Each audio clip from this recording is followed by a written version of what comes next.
very good morning to you. Time to welcome you once again to another edition of Inside the News on Win FM 98.9. Inside the News comes to the very best wishes of the cable.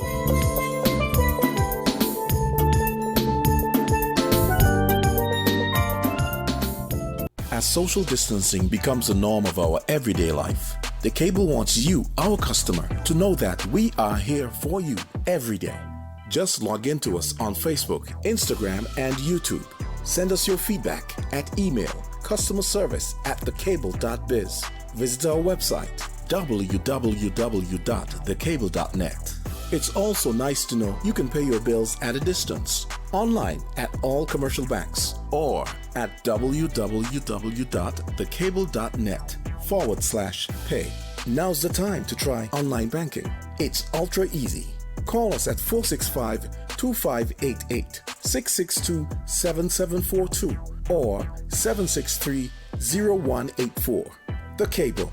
We're here for you.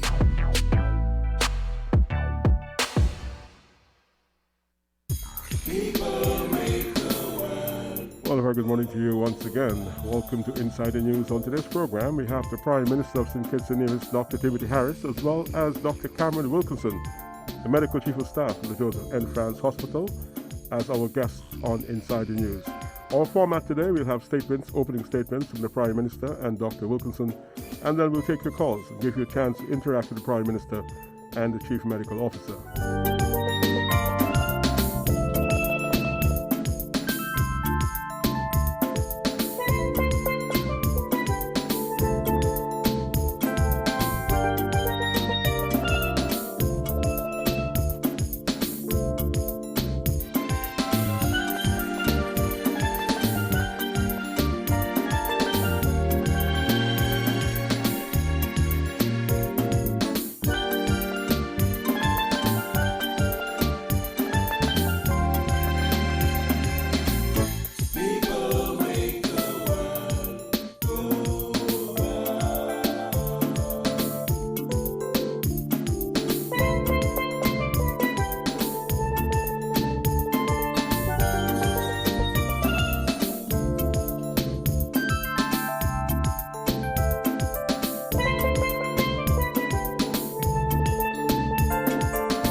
As social distancing becomes a norm of our everyday life, the cable wants you, our customer, to know that we are here for you every day.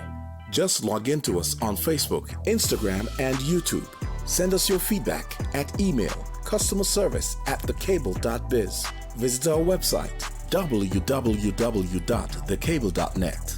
It's also nice to know you can pay your bills at a distance, online at all commercial banks, or at www.thecable.net/pay. Now's the time to try online banking. It's ultra easy. Call us at 465-2588, 662-7742, or 763-0184. The Cable. We're here for you.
You're tuned to Win FM 90.9. We're standing by. We'll start in just a moment.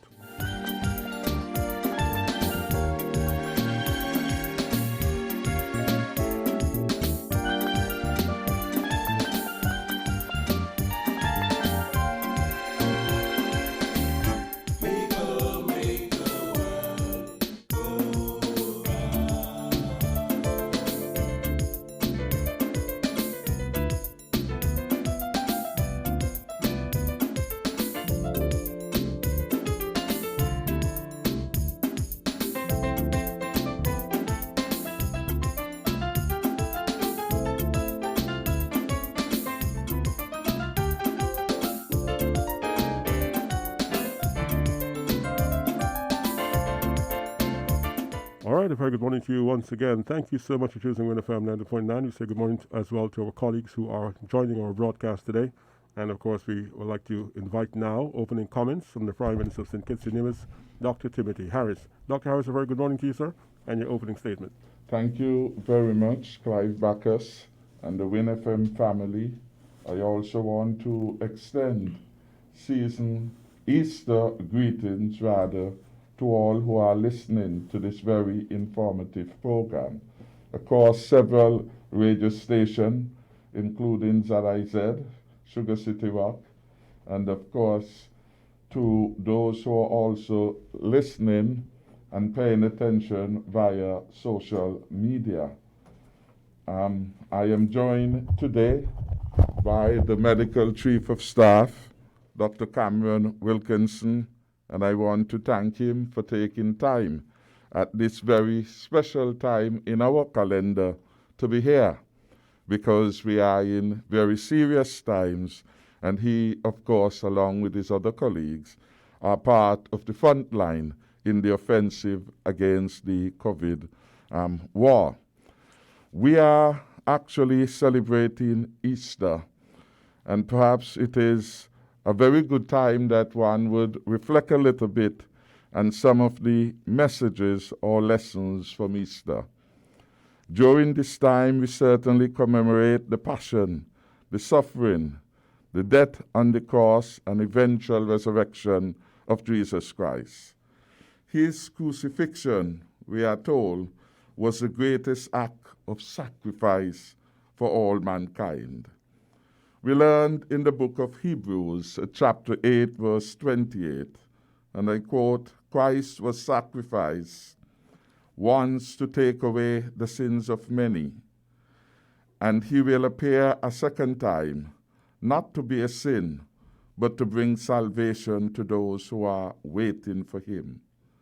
Christ knew that when he died, he would take on the sins of the world to set us all free, so that we may join him in heaven. At a time when we face the greatest challenge across the world, or the most significant health pandemic, the story of Jesus' sacrifice has a special meaning. And as we reflect on that sacrifice, we may note that at this time, this Easter, we are called upon to make sacrifices as we fight the COVID-19 pandemic. I hope that for all of us, we will see these sacrifices that we are making as a very small price we are paying for future freedom, and indeed to add many years to our life. What are some of the things persons now consider to be the sacrifices which they are making, and which in any event they must continue to make? The stay-at-home rule, making sure that we stay within the safety of our own homes. We look after our family members, in particular the elderly, and of course the young. We check on our neighbors, and we make sure as much as possible we safeguard our household by staying in what the regulations describe as the shelter. Our faith also teaches us that we can be together in spirit and prayer, even if we are physically apart.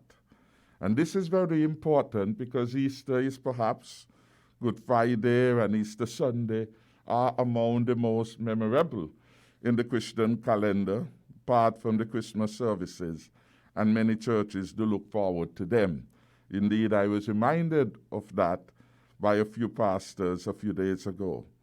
And in this regard, I want to begin on a note of commendation to the church leadership, in particular the Evangelical Association and the Christian Council, for their leadership and cooperation in the war on COVID-19. Indeed, the proactive stance of several of our churches very early on have basically helped us to avoid some of the challenges we have seen between the church and state being played out in Jamaica and in Antigua closer by. This weekend, of course, as all times, I want to invite us as a nation to pray for every person, in particular those who have been tested positive with respect to the coronavirus. I want us to pray for every family and every village across the length and breadth of St. Kitts and Nevis, because together as a people, we must face this pandemic and we must win by working constructively together. We must also pray that our land will be saved from pestilence and harm. Of course, the Easter story itself is never complete because it is more than just about Good Friday. It is never complete unless we reflect upon the resurrection of Jesus Christ. I believe that we too will rise from where we are now once we banish the pandemic from our shores. I remain confident, based on the excellent work of the National Emergency Operations Committee and the HEOC, Health Emergency Operations Center, that we shall emerge victorious in this battle. So again, I ask the people to hold faith and to do what we need most to ensure we get over this pandemic. The aim is to do so as quickly as possible.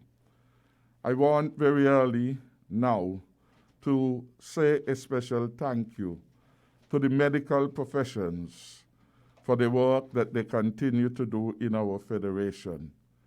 They understand perhaps more than many of us that we are in a real war against this pandemic, and our healthcare workers so far have been doing an excellent job in fighting this invisible enemy, and they have been fighting valiantly on behalf of all of us. In previous public statement, I commended some 16 plaques of our medical doctors whom our advice have shown such enthusiasm and dedication that they deserve public commendation, and I did so.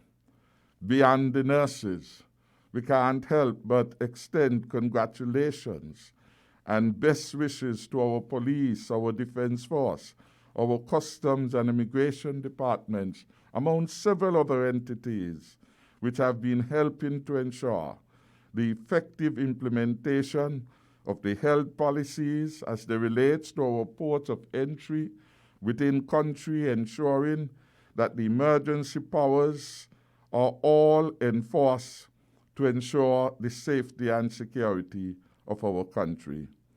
In my view, the frontline workers have all been shining examples of what we as a people in service to one country must always be.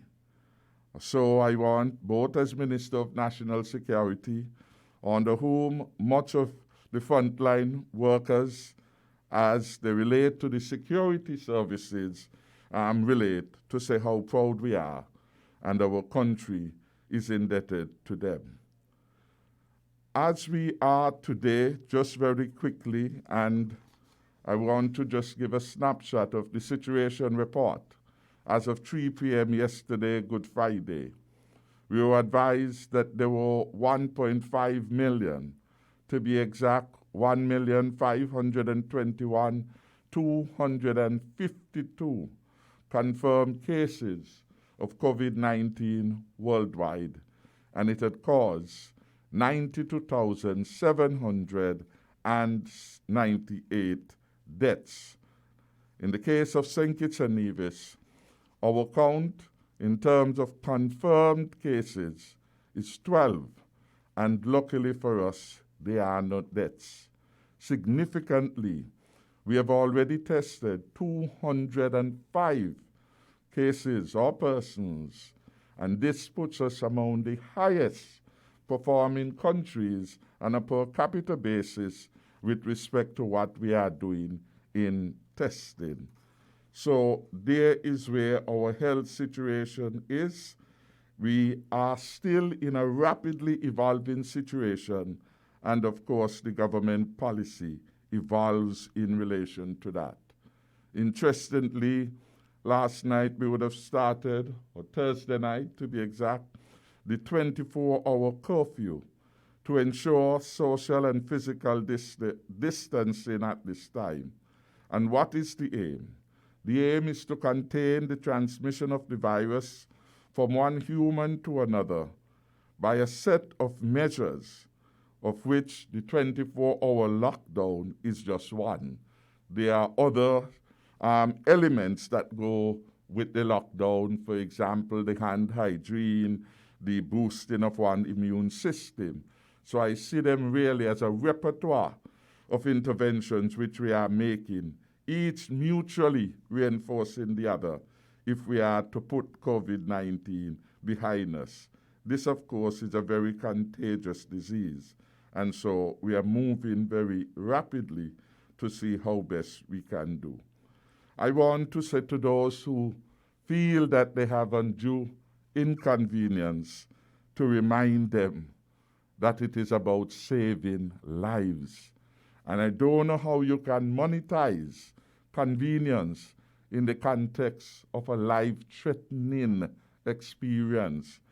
I want to repeat that when the pandemic came, no country, however powerful, however resource, no matter how many scientists they had in their jurisdiction, no country has yet been able to deal with it effectively. And it is, as it were, trial and error for the largest of countries in terms of their responses. And that is why Italy had been in shutdown. That is why for over 3 months, China was dealing with this pandemic. That is why the great United States is still at a difficult position, out of beds, out of ventilators, out of several critical elements which one must have if one is to wage an effective fight. So we continue to learn from the experience. We continue to take advantage of the new information, the best practices that are emerging around the world, and to heed the professional advice of the NEOC and the HEOC, the critical elements that are buttressing the government's effort to keep the people of St. Kitts and Nevis safe. A little later, I'll go on to speak to how our fiscal stimulus has been built out for the benefit of the people of St. Kitts and Nevis. But I want to assure our citizens, your government is working hard. Your Prime Minister is very active, and I keep myself seized of what is going on to ensure that this small country that I love and which I call home will have the best support and the best service. From where I sit and from the knowledge I have, I think that we are fortunate as a people to have the kind of dedicated teams we have. In the HEOC, that is the Health Emergency Operations Center, and the National Emergency Operating Center, the latter one, the NEOC, headed by Mr. Abdir Samuel, and the prior one, headed by Dr. Hazel Laws. These have been excellent servants of the people. Their hard work, their commitment to see this through has been an inspiration to me as the Prime Minister. and have motivated me to spend even more time and to pay more close attention to ensure that St. Kitts and Nevis, having led the way so far, as small as we are, we kept the pandemic from our shores for the longest while. We were the last among the independent states to have been visited by the virus. That speaks to the planning which we had put in place. Some people do not see and could never see all the things that are being done. But in a careful, methodological way, our health planners and our frontline people had been preparing for it. We are now at the stage where, and we pray it will never come, or the intensity of the corona will always be mild and will not go beyond that. Where if the worst case scenario were to emerge, St. Kitts and Nevis' health system is at its best place that it can be to deal with the issues which the pandemic will bring. I would want to invite our medical chief of staff to give his opening remarks, to thank him in advance for excellent support and service, and for the team that he has been able to inspire with our CMO and with other colleagues to ensure that the country is where it is now, in a better position of readiness. I would dare say, in the strongest position of readiness of any country in the Caribbean. And this is a remarkable achievement for a very small country. So I commend his leadership and the leadership of all of society, because my government took a stand very early to involve the chamber, to involve the church, to involve the Bankers Association. Everyone with a voice is welcome to come, play a constructive role. And the fact that so many have come, given support not only in terms of idea, but physically and otherwise, is an indication of the success of our strategy of an all-of-society approach at this time. Dr. Wilkinson. Thank you very much, Mr. Prime Minister. And the pleasure is mine to have been serving my country for the last 23 years. The World Health Organization advises that all countries should increase their level of preparedness and response to identify, manage, and care for new cases of COVID-19. Countries should prepare to respond to different public health scenarios, recognizing that there is no one-size-fits-all approach to managing cases and outbreaks of COVID-19. They advise that each country should assess its risk and rapidly implement the necessary measures at the appropriate scale to reduce both COVID-19 transmission and economic, public, and social impacts. They describe 4 transmission scenarios for COVID-19. 1, countries with no cases, and that's quite explanatory. 2, sporadic cases, that is countries, territories, or areas with 1 or more cases imported or locally detected. 3, cluster of cases, countries, territories, and areas experiencing cases clustered in time, geographic location, or by common exposure. And 4th, community transmission, that is countries, areas, and territories experiencing larger outbreaks of local transmission defined through an assessment of factors including, but not limited to, large numbers of cases not linkable to transmission chains, large number of cases from sentinel lab surveillance, and multiple unrelated clusters in several areas of the country, territory, or area. Countries should prepare to respond to all transmission scenarios. We have been working on our preparedness plan in preparation for each scenario since early January, cognizant of the fact that it was only a matter of time before the disease reached our shores. I was therefore not surprised when on the 25th of March, our first case was confirmed. We now have 12 confirmed cases, and I am certain that we will have more. This is a war that we are in, and in war there are casualties, but we can work together to prevent this. It is not a war between humans, but it's a war between humans and a virus. Globally to date, you heard that there are over 1.7 million persons infected and over 100,000 deaths. Locally, we have 12 confirmed cases, some asymptomatic, that is with no symptoms of the disease at all, some in a state of recovery, but all are doing well. I thank God that to date, we have not had anyone ill enough to be hospitalized here in St. Kitts, and the 2 who were hospitalized in Nevis out of an abundance of caution have been discharged and are all doing well. I also thank the Almighty God that we have not lost anyone to this disease to date. If there was ever a time for us to forget about our petty differences and work together, it is now. Success for us means keeping you alive and well. You, our children, our mothers and fathers, our sisters and brothers, all our family members and friends. This virus is looking for a respiratory system to enter and wreak havoc. And it does not matter the age, sex, color, creed, or political persuasion of the individuals. The result will be death and devastation if we do not work together to fight this virus. The World Health Organization has repeatedly underlined the importance of flattening the curve in order to tackle the coronavirus outbreaks. Now, what does this mean? In epidemiology, or the study of diseases, the curve refers to the projected number of new cases over a period of time.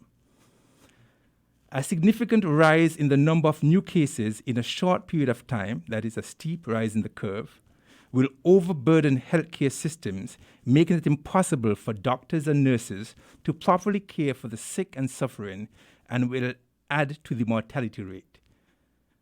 A more gradual increase in the cases will see the same number or less people get infected, but without overburdening the healthcare system at any one time. The idea of flattening the curve is to stagger the number of new cases over a longer period of time so that people have better access to care. As there is no available vaccine for the coronavirus at present, and testing remains relatively limited in many countries, we have stressed repeatedly the need for citizens to take collective action if we are to see success in this fight. What we are asking you to do is to take some personal responsibility in this fight and help us flatten the curve. We ask that you wash your hands regularly, avoid touching your eyes, nose, and mouth, maintain social distancing, practice respiratory hygiene, and seek medical care if you have a fever, cough, or any difficulty breathing. We all have to make personal sacrifices if we are to be successful against this virus. And for the first time in our lives, the decision that each and every one of us make can affect each and every one of us, either negatively or positively. Now, our strategic preparedness and response plan to COVID-19 aim to address the disease at all 4 scenarios described by the World Health Organization. Our plan aims to do 4 things. 1, to slow and stop transmission. 2, prevent outbreaks and delay spread. 3, provide optimized care for all patients, especially the seriously ill. And 4, minimize the impact of the epidemic on health systems, social services, and economic activity. Our approach is one of a whole of society coordination to support preparedness and response, including all aspects of society, be it health, transport, travel, trade, finance, security. And I'm very happy that a number of businesses, organizations, and persons, private citizens, have been coming on board to help us with this fight. We attempt to sensitize the public to their active role in the response and stress personal responsibility in this fight. We have enhanced our hospital and community preparedness plan to ensure that space, staffing, and supplies are adequate for a surge in patient care needs. We continually assess where we are and the effectiveness of what we have accomplished, and use that information to plan future preparedness and response activities. We are continually monitoring the market for new products, be it laboratory, diagnostic, or therapeutic vaccines, so that St. Kitts can be ready to benefit from any one of these new interventions. Now, in one of my first interviews regarding our preparedness plan, I listed about 21 things that we needed to do to achieve a state of readiness. Remember, this is a new virus and a pandemic that no one in the Federation has ever experienced, or no one in the world. With the extra $16 million injected into our health system, we are now in a state of readiness for this war. Our plan looked to address broadly a number of areas. We put in place a structure for planning and decision-making headed by the CMO. We developed a written COVID-19 plan. We looked at consumables and durable medical equipment and supplies. We identified how we will manage ill patients. We address visitor access and movement within the facility. We address education and training and health services and surge capacity. Specifically, I just want to list some of the things that we accomplished in this fight. A health emergency operations center was activated, located at the Josephine France Hospital Conference Room and the Ministry of Health Conference Room, where our team meet on a regular basis to address this crisis. We, however, have been meeting daily virtually in accordance with social distance practices. Very early, we started with continuing medical education for all staff at the institutions, the health institutions. We took this educational activity across the Federation to every school, major business, nursing care facility, and the prison. Our team had a virtual conference with Chaimen Center, Taiwan. This is a large 17,000-bed institution with about 100 ICU beds, where we shared ideas of best practices, management of the COVID patient, and the healthcare institution preparedness. We prepared an infection prevention and control guidance manual that informs healthcare persons at the institution, protocols in dealing with every aspect of the COVID patient.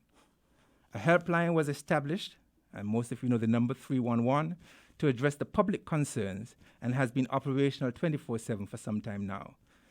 We attempt to keep the public informed with regular public service announcements, press conferences, and filmed interview with SKNIS.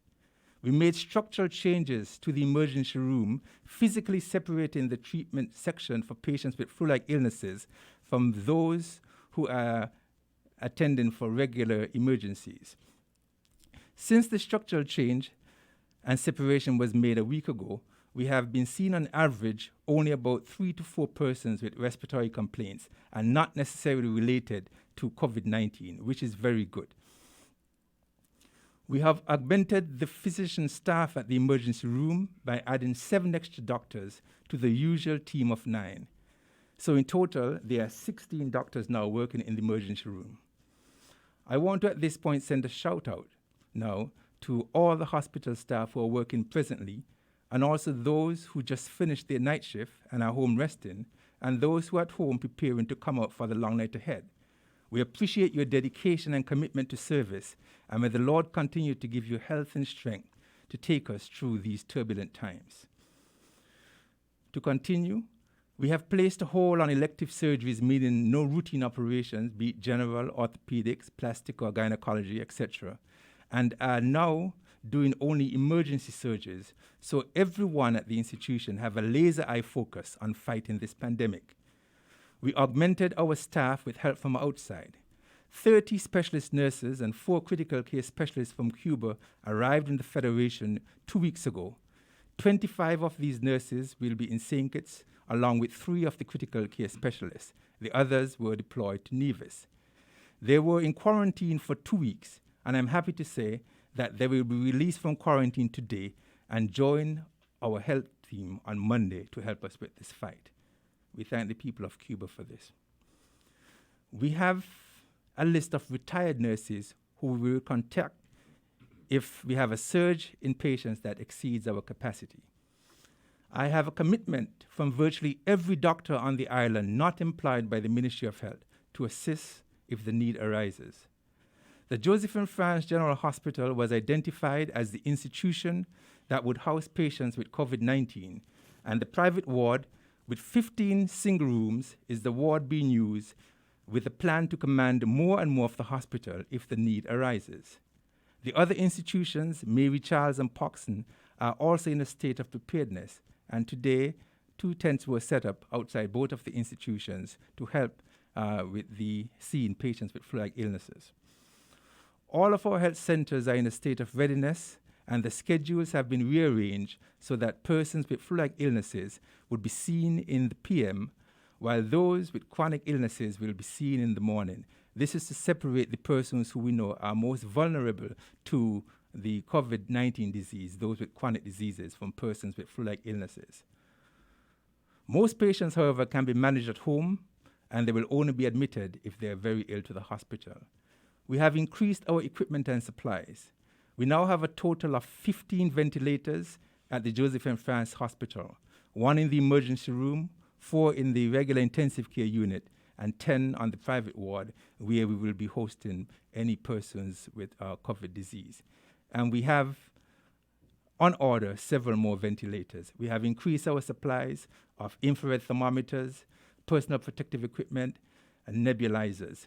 We have 1 portable X-ray machine that we use so that persons who come in with flu-like illnesses don't have to go into the X-ray department to create any contamination. And we are awaiting the delivery of 2 other portable X-ray machines. We also have extra defibrillators. We have an ambulance that is assigned specifically to transport persons with suspected COVID illness.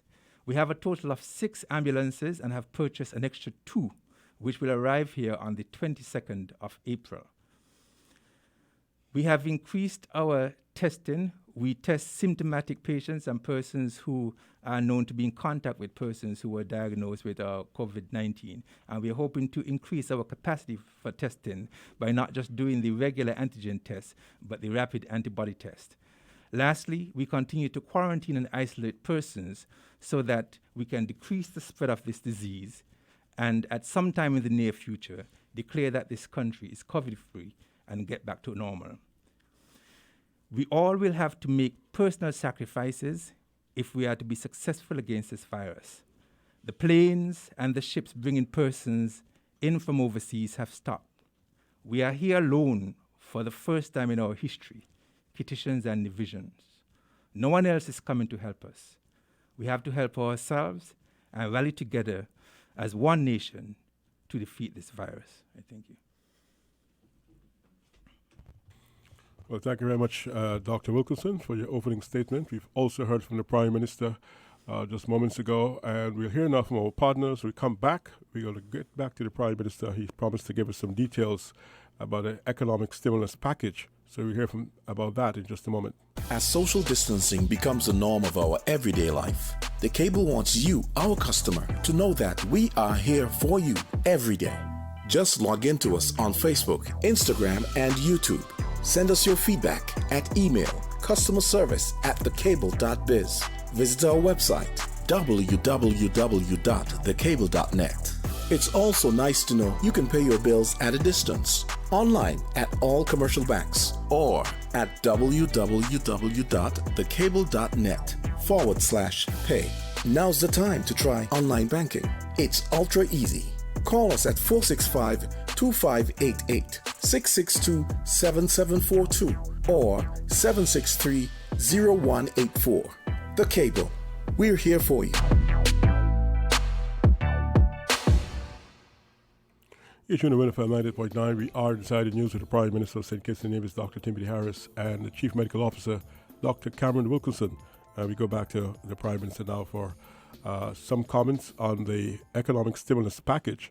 Of course, the government announced some time back $120 million identified for various sectors to deal with the government's response to the COVID-19 pandemic that's affected so many countries across the world and is now posing a challenge right here in the Federation. Mr. Prime Minister? Thank you very much, Clive.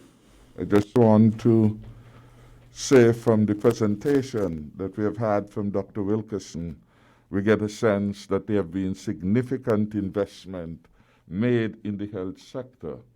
When we had met on the 24th or thereabout at the press conference at which the stimulus package was made, we did say at the time we had committed $16.9 million in addition to the $62 million already budgeted for 2020. To date, we now have a commitment in relation to the corona or COVID-19 of $24 million and counting. And when you hear the sense of preparation and preparedness, you understand that that aspect of the stimulus package then is moving very rapidly. We are adding to the fleet of ambulances. We now have more ventilators from the report than we ever had in our history. And perhaps for the first time in health history, we'll have ventilators in all of our hospitals, JNF, Mary Charles, and Sandy Point. So this is an investment not just for now, but for post-COVID-19. St. Kitts and Nevis is fortunate again because among all countries in CARICOM, as a result of our consistently strong fiscal management over the last 5 years and the surpluses we have been able to build up, we are put in a better position to respond, again, using our own resources. Not all countries are so fortunate to do. And that is why it was important that for the future, we ensure that the gains that have been made over the last 5 years, that those are consolidated. And the Team Unity pledges that we will work even harder in our second term to ensure that we keep the country moving in the right direction as far as the fiscal indicators are concerned. One of the areas, and our stimulus package targeted a number of areas intending to bring relief to those most significantly impacted by the COVID-19. Those who were most directly impacted would have been those, for example, in the hotel sector, in manufacturing, where as a result of COVID-19, the operations were either significantly curtailed or the operations were closed for the time being. And so we announced that our poverty alleviation program would open up to ensure that those persons who would have now lost income had an opportunity to apply had they meet the criteria already established as a result now of their lower income. And so far, in order to assist that process, we established a system online which allowed those who had access to the technology to make the application even when we are in shutdown. I'm advised by the Permanent Secretary that we have an additional 500 applicants, and we are attempting to have those processed at the time of the April payout. And that particular date we are intending to bring forward so that at an earlier date in April than was originally planned, the beneficiaries will be able to have their sums. So that's 500 and counting at this particular moment in time. The Social Security Emergency Wage Fund, $15 million targeted there. And so far, I'm advised that over 1,000 employees have been or are being processed for this support. You would have heard from a previous presentation from the Minister of Social Security, the Honorable Vance Amory, that the Labor Department, by and large, was the agency that was at the front line, receiving the information from the employers and then presenting that to the Social Security Department for processing. A number of employers, of course, have been slow, and we understand that the existence of curfew also may have hindered the efficacy or the efficiency with which these things are being done. But already there's a substantial large pool, both drawn from St. Kitts and Nevis, about 1,000+ employees whose application have been presented, and those are being processed. When you compare our offering, $1,000 per month top-up support, to what is being offered by St. Vincent and the Grenadines, $300, to what is being offered by Barbados, $600, to what is being offered by the government of Trinidad and Tobago, the equivalent of 603 EC and 75 cents. You see, St. Kitts and Nevis has been the most generous. And so I want to commend the Board of Social Security, and the Minister of Social Security and the Cabinet for putting in place the most significant package to be offered to persons who have been affected. And again, the Social Security sums, the PAP sums, poverty alleviation, they are going directly to persons who have been impacted by the virus. And as a result of that, they basically would have lost income. We also, at the level of the Monetary Council, encouraged the central bank to work to bring some relief to those who had bank loans of varying forms, student loans, house loans, vehicle loans, credit card loans, all those persons. And to date, I am advised that there have been a very positive response to the moratorium offerings. All the banks have agreed that they will provide moratorium. The RBC stands out in that it has determined it will offer to every borrower on record. The other banks have said they will approach this in a case-by-case basis. So far, Republic Bank has provided relief as of Thursday the 2nd to 163 customers who had indicated and had gone through the process and have applied for the application of the moratorium. The Bank of Nevis, I'm advised, has assisted so far 15 customers. The FIBC the First Caribbean Bank have assisted just under 40 persons. National Bank has assisted just over 50. And again, the Royal Bank, RBC, has provided this offer automatically to all persons. About a score or so, 20 or so, have declined. That is, there are some persons who have said thank you, but no thanks. We will continue to make payments with that. So again, the news is that there's been a positive response by persons who have loans with the banks, and they have determined that they will take advantage of the 6 months moratorium, easement, relief, whichever best suits you in the circumstances of the pandemic. I want also to say that the Development Bank is also offering a similar facility.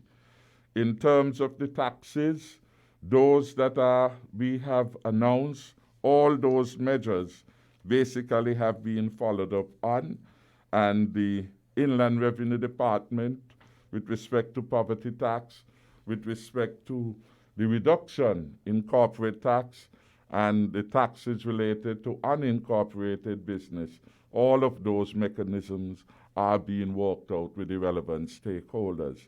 The point then is that we are moving apace with the critical elements of the stimulus package, and we are ensuring that benefits reach the people who need the benefits at this particular moment in time. Thank you very much, Mr. Prime Minister. While we're approaching time to bring in the headline news, I'm just going to pose one question to Dr. Wilkinson, the Medical Chief of Staff. And that's a question that I'm going to invite him to answer in about a minute or so.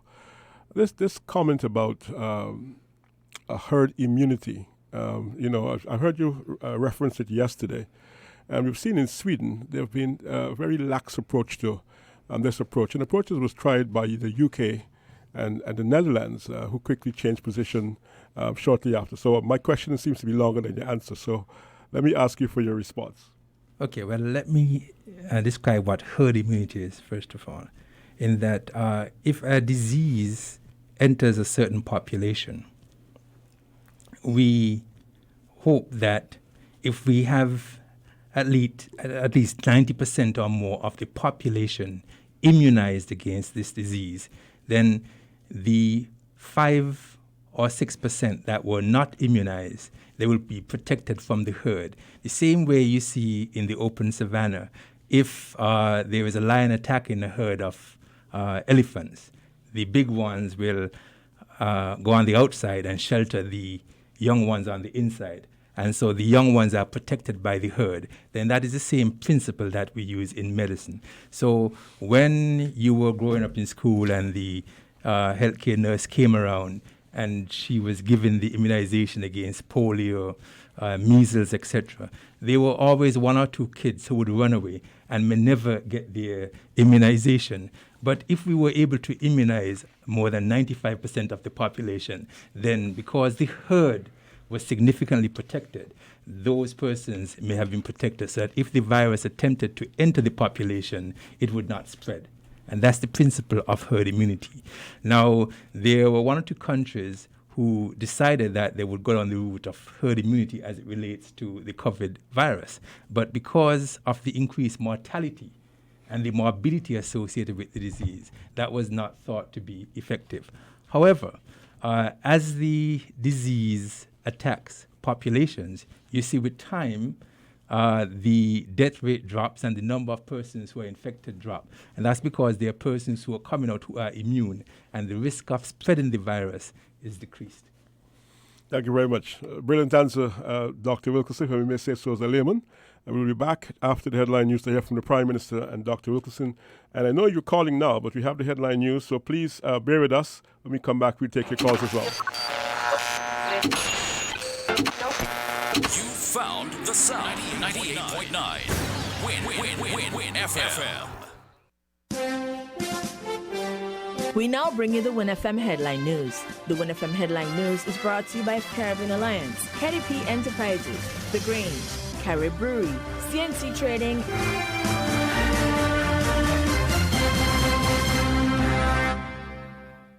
Protect your lifestyle with Caribbean Alliance Insurance. Till you walk with a low reputation and service for second to none. Securing you is our mission. People that you can trust, your business, property, we got you covered. Motor or personal, whatever it is, we got you covered. 130 years in this business, we've got you covered. For all your insurance needs, visit or call us at 465-2631 or 469-5303. Delia Walwyn, people you can trust. Maybe it's the way the brilliant gold liquid reflects our sunshine, or how the bright blue of its label mirrors the clear Caribbean skies overhead. Maybe it's the fresh, crisp taste of this beastly cold beer on a scorching hot day. Maybe it's even the way it brings us all together. But one thing is for sure, Carib is very much a part of who we are wherever we're from in the Caribbean. Carib, it's the way we play. Drink responsibly. Did you know that the Grange Healthcare Facility is the first purpose-built non-governmental healthcare organization on St. Kitts, offering 24-hour nursing, therapeutic, and residential care for older adults? It's situated at Otley, 7 miles east of Vastair in beautifully landscaped surroundings. The Grange has a team of highly trained professionals and provides care that's rated as being comparable with UK and North American standards. The Grange offers varied accommodation to suit your individual needs, and our all-inclusive packages make the cost of care per hour the most competitive on the island. Services include convalescent care for all ages, daycare facilities for older adults, rehabilitation services, and training and continuing education for healthcare providers. For more information, call 466-5525 or 465-8020, fax 466-8221, or email thegrangehealth@gmail.com, or visit our website at www.grangehealthcarefacility.com. Shipping your cargo shouldn't be a hassle. It can be as easy as a single call to Amerijet International, your worldwide cargo transportation solution. We provide all the services you need to ship your goods anywhere in the world. Whether your shipment is fresh, frozen, large or small, alive or hazardous, you can count on Amerijet to deliver it safe and sound. Amerijet International, by land, sea or air. We get it there. For more information, visit us online at www.amerijet.com or call us at KDP Enterprises, telephone number 466-9595.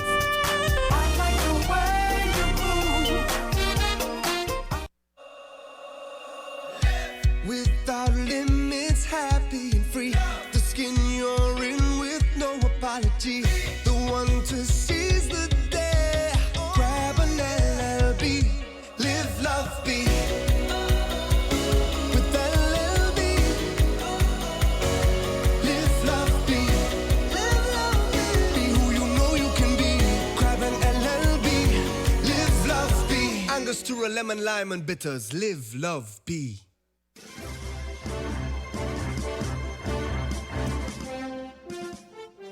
Medical Chief of Staff Dr. Cameron Wilkinson is clearing the air when it comes to the use of face masks. The CDC recommends that people wear a cloth face mask to cover their nose and mouth in the community setting. This is to protect people around you if you are infected but do not have symptoms. A cloth face mask covering should be worn whenever people are in a community setting, especially in a situation where you may be near to people, and these settings include groceries, pharmacies. These face coverings are not a substitute for social distancing. These face coverings are especially important to wear in public in areas where there is widespread COVID illness.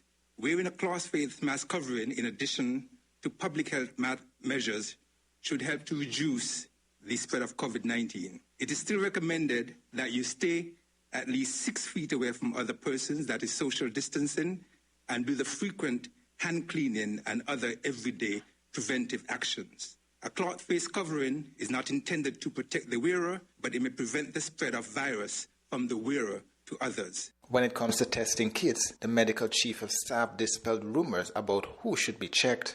Now, as it relates to testing, in the perfect world with an unlimited resource, as it relates to testing kits, viral transport media, manpower, and laboratories, we would test the entire population, identify those with the disease, and isolate them. This is, however, not realistic or possible. The World Health Organization therefore advises that clinicians should use their judgment to determine if a patient has signs and symptoms compatible with COVID-19, and whether the patient should be tested is based on priorities. In a setting of limited resources, the guidelines for prioritization of testing are: 1, people who are at risk for developing severe disease and vulnerable population who will require hospitalization and advanced care for COVID-19. 2, healthcare workers, including emergency services and non-clinical staff, regardless of whether they are in contact with a confirmed case. And this is to protect the health workers and reduce the risk of nosocomial transmission, that is transmission within the hospital setting. 3, the first symptomatic individuals in a closed setting, example schools, long-term living facilities, prisons, and hospitals, to quickly identify outbreaks and ensure containment measures. And lastly, all individuals with symptoms related to the close setting may be considered probable cases and isolated without additional testing if testing capacity is limited. If there is no restriction to testing, then these persons, that is the contacts, should be tested. So what about the timeliness of testing and the turnaround time for the results? The availability of timely and accurate results can be threatened when testing demands outstrip capacity, such as when, 1, there is a backlog of testing and it is no longer possible to turn around results within 24 to 48 hours. 2, the demand for laboratory reagents exceed the capacity for supply. 3, laboratory staff are exhausted and working hours need to be reduced. 4, the number of incoming samples exceed the capacity for safe pre-testing storage. 5, critical staff become infected or otherwise unable to perform their duties, example being quarantined. And lastly, laboratory instruments can no longer be serviced or properly maintained, especially in this era with restricted traveling. He spoke to containment and testing in the Federation. We therefore see that, 1, it is not possible to test everyone, and 2, there are a number of factors that could affect the availability of results in a timely manner. What is more important in containing the disease is having measures in place to isolate known cases or quarantining suspected cases to decrease the risk of spread, while the capacity for increased testing is built up and expanded. As it relates to our federation, We have had a policy in place to test all suspected cases, be it from a history of travel or contact tracing. We had a two-tier system in place, taking 2 samples from each patient for the PCR antigen test, which is the gold standard for testing. 1 sample was sent to CAFA, the Caribbean Public Health Agency in Trinidad, and the other done at Next Generation Lab locally. The issue with the CAFA testing is the turnaround time, as the samples have to be shipped to Trinidad and it takes a few days for us to receive the results. We considered ourselves fortunate in having a local lab with the capacity to do the COVID-19 antigen test, and we applaud Next Generation Laboratories for the significant contribution they have made thus far. Medical Chief of Staff Dr. Cameron Wilkinson.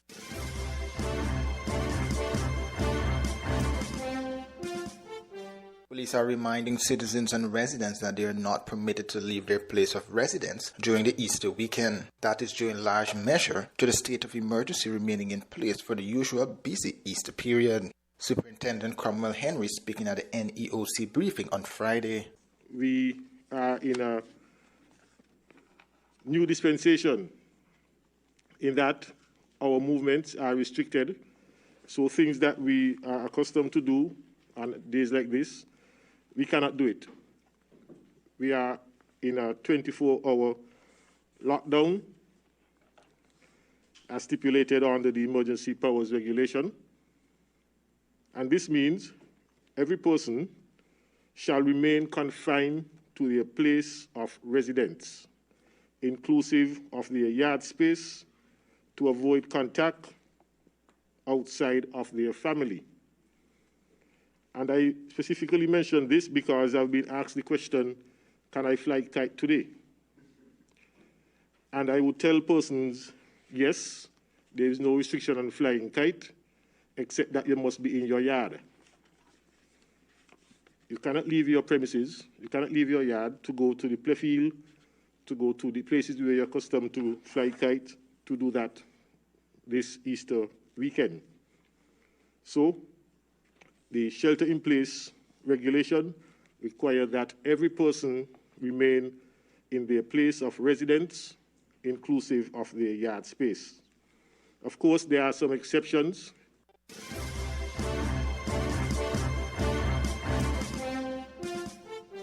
The Federation recorded an additional positive case of the novel coronavirus on Friday, bringing the total number to 12. The announcement was made by Junior Minister of Health, Senator Wendy Phipps.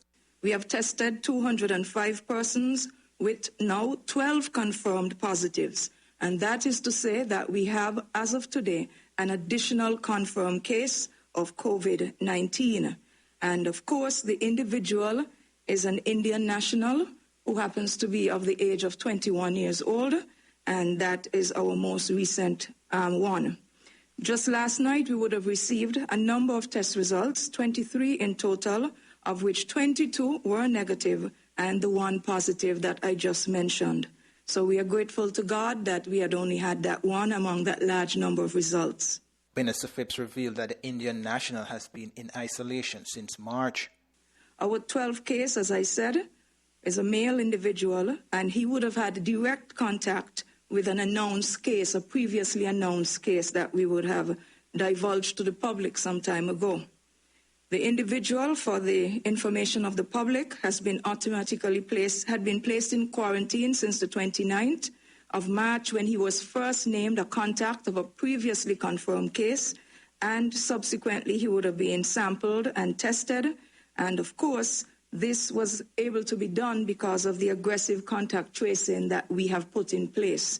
So it now means that this individual would now be in mandatory isolation, which is more stringent than the previous quarantine situation that the individual would have been in. The minister spoke to the number of people who were quarantined. As such, there are 29 persons who are quarantined in a government facility, with 159 persons quarantined at home.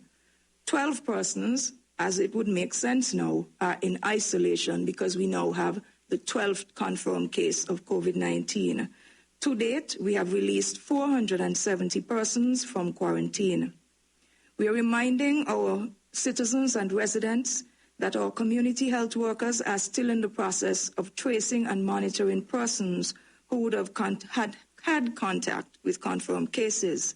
And this is done in an effort to reduce the possibility of community spread or community transmission, so that we take those persons out of the general population as soon as possible, put them under quarantine, and then in the event that they become a positive case, at least you would have already removed them from the general population. Junior Minister of Health, Senator Wendy Phipps.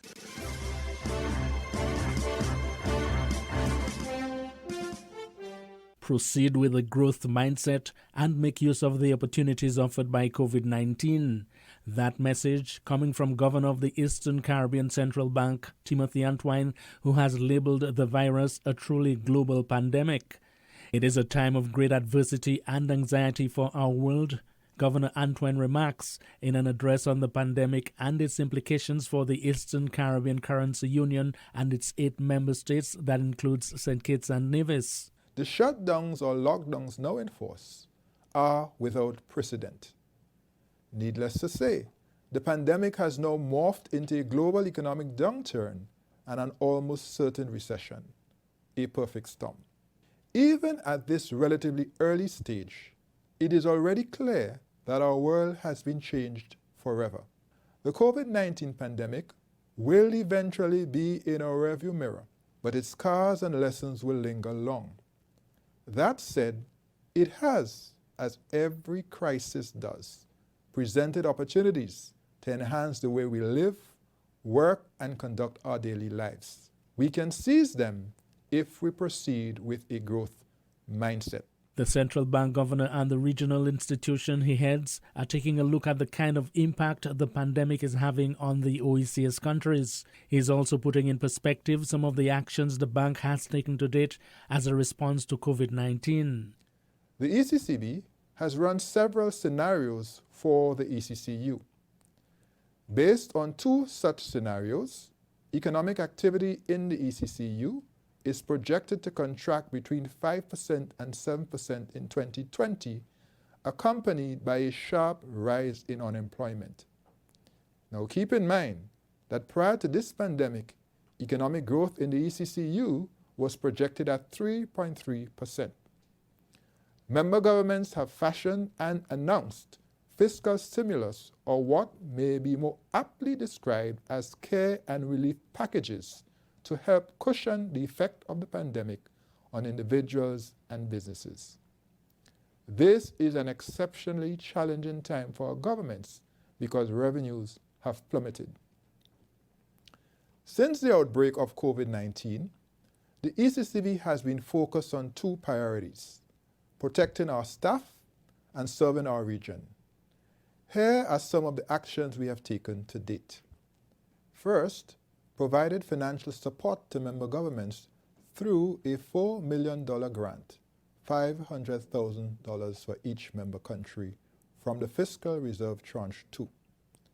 Second, reached an agreement with the ECCU Bankers Association on a loan deferral program for customers for up to 6 months. A waiver of late fees and charges is applicable to eligible customers during that period. Third, created a page on the ECCB's website to provide information on the bank's COVID-19 response. Fourth, discussed a loan deferral program for customers with credit unions, the Caribbean Confederation of Credit Unions, and national regulators. Fifth, increased government share of the credit allocation budget, thereby increasing the central bank's lending capacity to member governments. Sixth, instituted bank-wide telecommuting, working from home. And seventh, reduced the discount rate to 2% from 6.5%. This is the rate at which the central bank lends to governments and banks. The ECCB has been convening meetings with ministries of finance to support the development of national and regional responses to COVID-19. Governor Antwine points as well to practical steps being taken to serve the sub-region in a targeted attempt to cushion the shock of the virus. The ECCB is also actively engaged with the IMF and the World Bank Group on assistance for our member countries. Our central bank continues to provide currency to financial institutions in every member country to ensure, for example, ATMs, ABMs can be restocked as needed. In respect of payments, our central bank continues to play a vital role in ensuring payments are made on time, including payroll and pension payments for governments and social security systems that use the electronic funds transfer platform. The foregoing actions have been taken to ensure that the ECCB effectively serves our region at this time. The EC dollar remains very strong. As of Friday, April 3, 2020, the backing ratio of our currency stood at 100.7%. This is great news because it means that the buffers built up over many years will serve our currency union extremely well in this difficult period. We anticipate that our central bank will need to extend credit to governments and banks. In the same way that the central bank has temporarily lowered the discount rate for governments and banks, the central bank is prepared, if necessary, to temporarily lower the backing ratio as credit is extended to governments and banks. That said, the backing of our currency will remain far above the legal requirement at all times. As you may know, the ECCB agreement requires a backing ratio of 60%. Thankfully, our central bank has very significant foreign reserves, and the EC dollar will remain strong throughout this period. The ECCB governor says in a period of adversity as currently exists, it helps if smaller countries can apply their much-needed liquidity to support rapid recovery before resuming debt payments. He says, too, that has to be done with the prior consent of their creditors. Governor Antoine was making reference to a call to the G20 by the heads of the International Monetary Fund and the World Bank Group for a suspension of debt payments by the International Development Association countries for a period of time.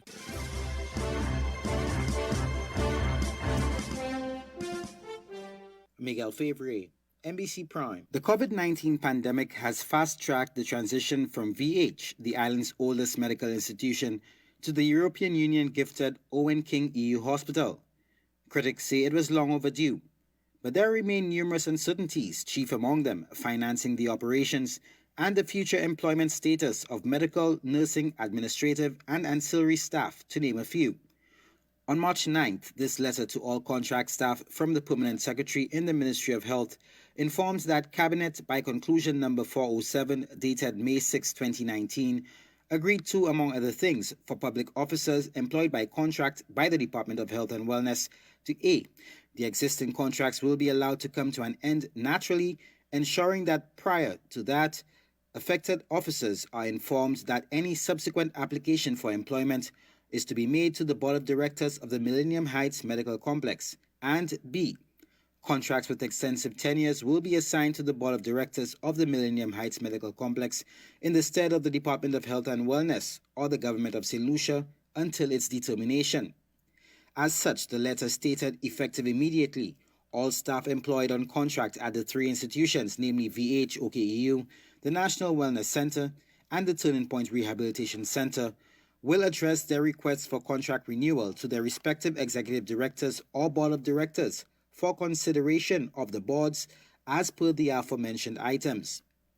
The ministry had also given employees a deadline by which to respond, but following objection from the CSA expressed in writing, the deadline was extended to Friday, March 20th, disclosed in this March 13th letter to the CSA. The union advised members to not sign, but on April 2nd, the ministry again set a deadline of Friday, April 10th, to which the CSA responded the following day. The union's executive, according to General Secretary Claude Paul, immediately met with the shop stewards at the affected institutions. We agreed that we would write the ministry a letter to signal our dissatisfaction with that move, particularly at this time. And I'm pleased to say that we got a letter from the PS of Health, which they have retracted the requirement for signatures at this time. I'm assuming that, according to the letter, that they will resume the process after the COVID pandemic has been resolved. The union's letter expressed disappointment with the contents of the ministry's correspondence, being that it was amid a health crisis. The CSA, while supporting the move to the OKEU, views the request for responses from the hospital staff as, quote, badly timed, insensitive, and a breach of good faith, suggesting that discussions continue after the COVID-19 pandemic is behind us. And the final piece of correspondence was on April 6th, where Permanent Secretary Felix St. Hill indicated that the, quote, process of transitioning the staff of the Victoria Hospital, National Wellness Centre, and Turning Point to the Millennium Heights Medical Complex has been further suspended. But the underlying issue at play here is the debate over secondment versus transfer. I think they are pointing to the fact that the Act, the Millennium Heights Medical Complex Act, I think it's number 1 of 2015, speaks to a statutory corporation for managing the hospital, and as such, there is the concern that moving into an entity which is outside of the public service, the way to do it is through secondment. The CSA has argued that a mass movement of people like that, secondment was not designed for that purpose. As such, Paul continues, the staff members should be seconded to the Millennium Heights complex indefinitely, as with what obtained with the establishment of the St. Lucia Air and Seaports Authority, SLASPA, in the mid-1980s. The CSA's General Secretary says members had a reasonable expectation to remain on the job until retirement age, and placing them on contract puts them in a precarious position where employment is concerned. The transition, however, is welcomed. So we were able, I think, to move in about 3 days. And that shows that our people are competent, professional, and can be relied on. And we don't necessarily need to bring persons from the outside to run our institution. So this is an important lesson for the authorities to consider. What remains on the balance as well is the job status of many public servants, in addition to the uncertainty in the private sector. As the nation awaits the Prime Minister's Wednesday night announcement on stimulus packages, the CSA's General Secretary says government has given the union a snapshot of what St. Lucia's post-COVID economy may look like, and in Claude Paul's opinion, changes are imminent. Miguel Favre, NBC Prime.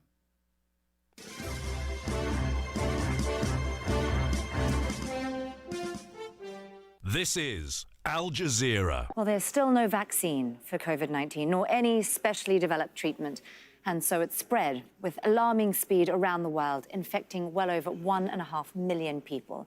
However, there has been some success in containing the spread. But the WHO is warning countries against lifting restrictions too early in case that triggers a second wave.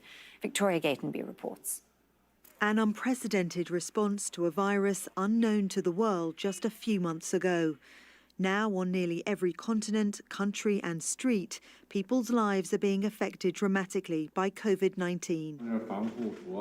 It originated in China, but by March it was clear the coronavirus was a global problem.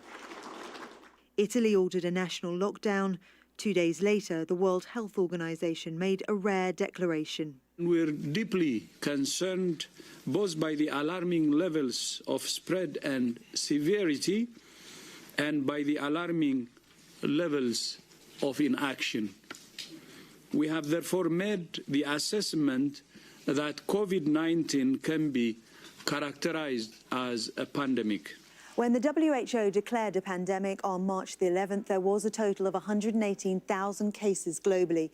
Nearly 4,300 people had died, but 90% of those infected with COVID-19 were in just 4 countries: China, South Korea, Italy and Iran.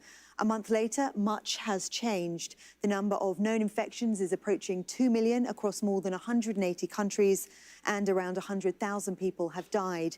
The United States has more confirmed cases than any other country. Wealthy nations with sophisticated healthcare systems have struggled to contain the virus. So what chance is there for millions of people in poorer countries with far fewer resources?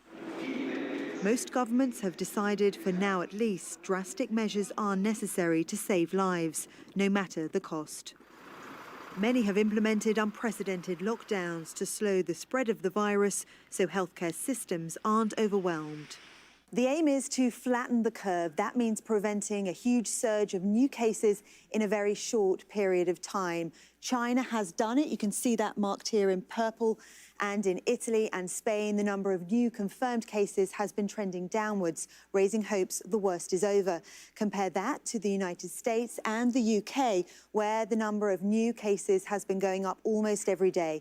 Governments are warning of a potential second wave of infections when the lockdowns are lifted. China was able to slow the spread of the virus after around 21 days of lockdown. It appears it's taken Italy a similar amount of time. Is the world winning the fight against the coronavirus, or will we have to wait many more months for our lives to return to normal?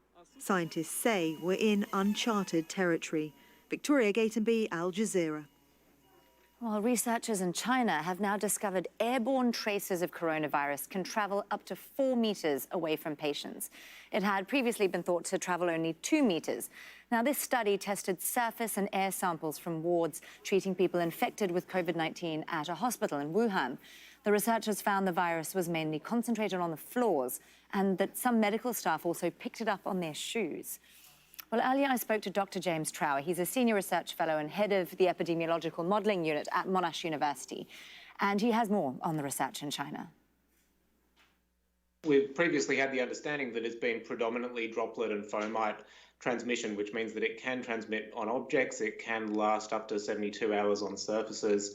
It's possible that that is one of the reasons why it's spreading more rapidly, and those new results from China will have to be interpreted with what we previously understood about the virus. I think one of the biggest reasons why it's transmitting so rapidly is because it's so frequently asymptomatic. We have people who are asymptomatic for a period of time, up to some days before they develop symptoms, or who remain asymptomatic entirely through the duration of their illness. And I think they're important factors as well. We have various policies that have been implemented in various parts of the world that don't necessarily follow the WHO recommendations. Countries have made decisions based on their interpretation of the evidence, which is somewhat mixed. The only way that they can be effective really is if the people who are unwell wear them. And when we have such a high proportion of people who are asymptomatic, it's really only when you get the entire community wearing the face masks that you're preventing cases. And frequently what we see, what I sort of see day to day, I think, around my community is that the people who are most at risk are the people who are wearing them, and we don't have widespread use of them. There's so much going on with the response and the public health response that it's hard to tell really what effect they're having. And I guess we do need greater clarity at an international level around how we should be using this intervention.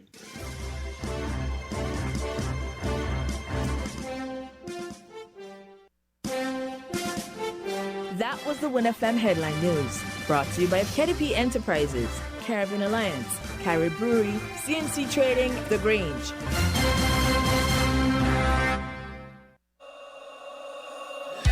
Without limits, happy and free. The skin you're in with no apology. The one to seize the day. Grab an LLB, live, love, be.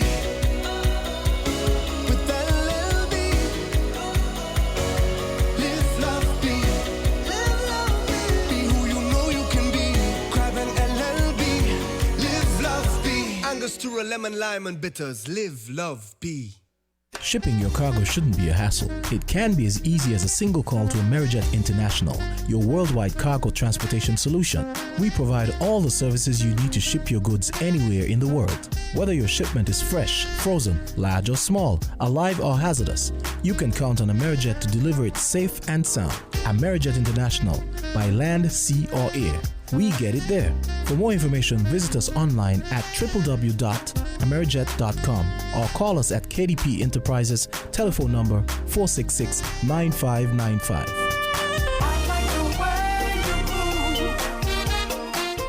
Did you know that the Grange Healthcare Facility is the first purpose-built non-governmental healthcare organization on St. Kitts, offering 24-hour nursing, therapeutic, and residential care for older adults? It's situated at Otley, 7 miles east of Vastair in beautifully landscaped surroundings. The Grange has a team of highly trained professionals and provides care that's rated as being comparable with UK and North American standards. The Grange offers varied accommodation to suit your individual needs, and our all-inclusive packages make the cost of care per hour the most competitive on the island. Services include convalescent care for all ages, daycare facilities for older adults, rehabilitation services, and training and continuing education for healthcare providers.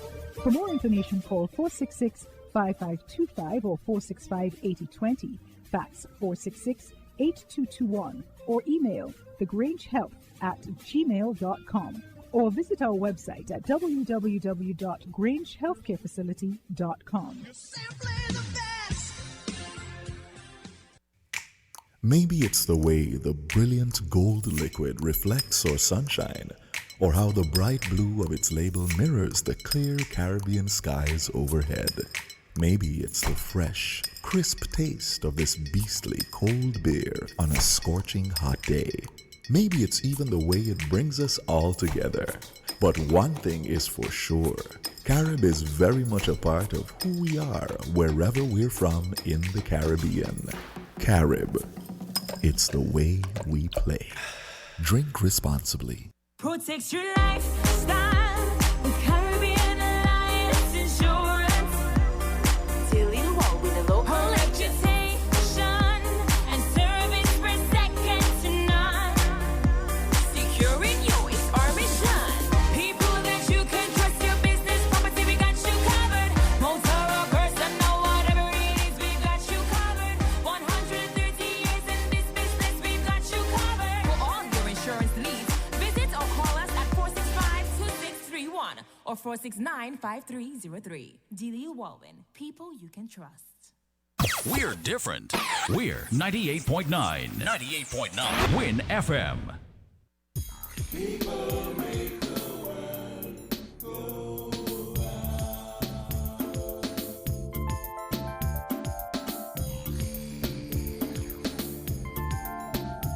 Well, a very good afternoon to you. Time to welcome you to the second segment of Inside the News on WinFM 98.9. Of course, we say good afternoon as well to our sister stations who are taking the feed from us today. And we say a very good afternoon to the cable, management and staff. As social distancing becomes the norm of our everyday life, the cable wants you, our customer, to know that we are here for you every day. Just log in to us on Facebook, Instagram, and YouTube.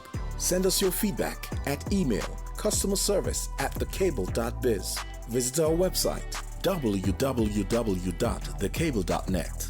It's also nice to know you can pay your bills at a distance, online at all commercial banks, or at www.thecable.net/pay. Now's the time to try online banking. It's ultra easy. Call us at 465-2588, 662-7742, or 763-0184. The Cable. We're here for you. Once again, a very good afternoon to you. You are listening to Inside the News on WinFM 90.9, www.winnfm.com. We're very happy to have with us today the Prime Minister of St. Kitts and Nevis, Dr. Timothy Harris, as well as the Medical Chief of Staff, Dr. Cameron Wilkinson. We're going to go to the Prime Minister for some comments as we resume Inside the News. We'll take your calls in just a minute or so. Prime Minister, good afternoon.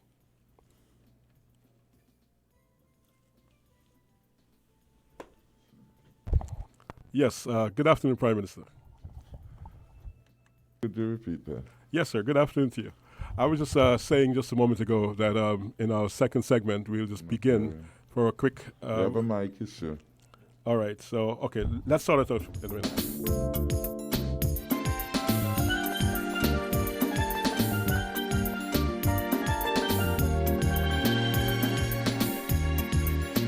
All right, we do apologize for that, and we apologize to the Prime Minister. We keep mixing up the Prime Minister's headphones. We have to stop it.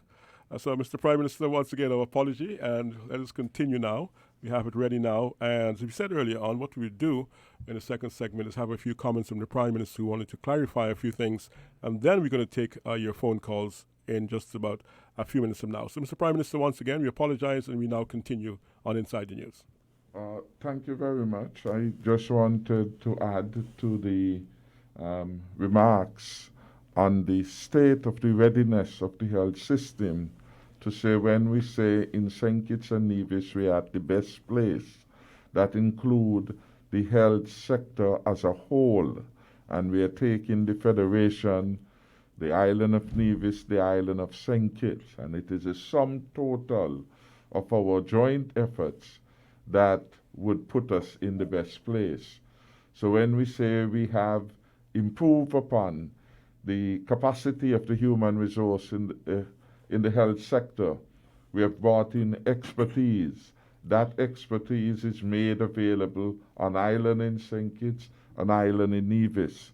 Similarly, with respect to protective equipment and other medical supplies, when they do come to the Federation, we ensure that they are distributed not only on St. Kitts, but importantly on Nevis, whether it is ventilator or other items of support. So it's a joint effort.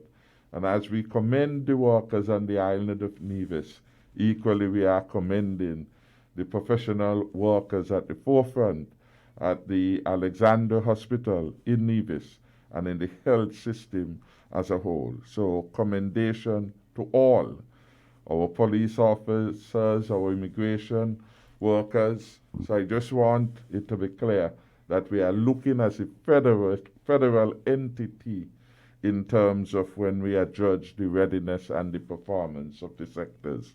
So none should feel left out. And I just want to interject here as it relates to the ventilators also, because sometimes when we hear the absolute numbers, we don't think about it per capita. So, for example, in St. Kitts, I said we have 15 ventilators, and Nevis has 4 ventilators. Now, if we compare ourselves to the United States, on average per state, they have 19.5 ventilators per 100,000 population. Some states have less, some states have more, but you've been hearing a number of states crying out saying that they did not have enough ventilators. If we look at our figures per 100,000, Nevis, with a population just about 10,000 or more, they have 40 ventilators per 100,000. St. Kitts has 37 ventilators per 100,000, which puts us in a good place. Thank you very much, Prime Minister Harris, and thank you very much, Medical Chief of Staff, Dr. Cameron Wilkinson. I just want to throw some numbers out there before we go to the phone lines and just establish some ground rules for us today. We'll ask our callers to limit their contribution to just a minute in the first instance, and we'll give you a chance to call back again if you so please. And of course, I will exercise my privilege as the moderator to decide that, we get the point and we'll move on. So that will come up in just a while, just so you can get a sense of what's happening. I just took during the break. In the U.S., there are now over 500,000 cases confirmed and over 19,000 deaths. And the U.S. now stands at number 1 in the world. And not the kind of statistic that the U.S. would want to have, but it's at number 1 in the world in terms of confirmed cases. It is now the epicenter of the coronavirus COVID-19. Spain is at number 2, Italy number 3. Italy is not number 2, sorry. And Spain at number 3, France at number 4. The UK now has 78,000, almost 79,000 cases with over 9,000 deaths, closer to 10,000 deaths at the moment. Taiwan has 385 confirmed cases with just 6 deaths. In the Caribbean, Cuba has 620 confirmed cases, 16 deaths. Guadeloupe, 143 confirmed cases, 8 deaths. In the Eastern Caribbean, Antigua and Barbuda has 21 cases. We have Dominica with 16 cases, and in Antigua and Barbuda we have 2 deaths. Dominica, 16 cases, no death. Thankfully, St. Lucia, 15 cases, no death. Grenada, 14 cases, no death. St. Vincent and Grenadines now has 12 cases. And of course, you learned yesterday that St. Kitts and Nevis has 12 cases.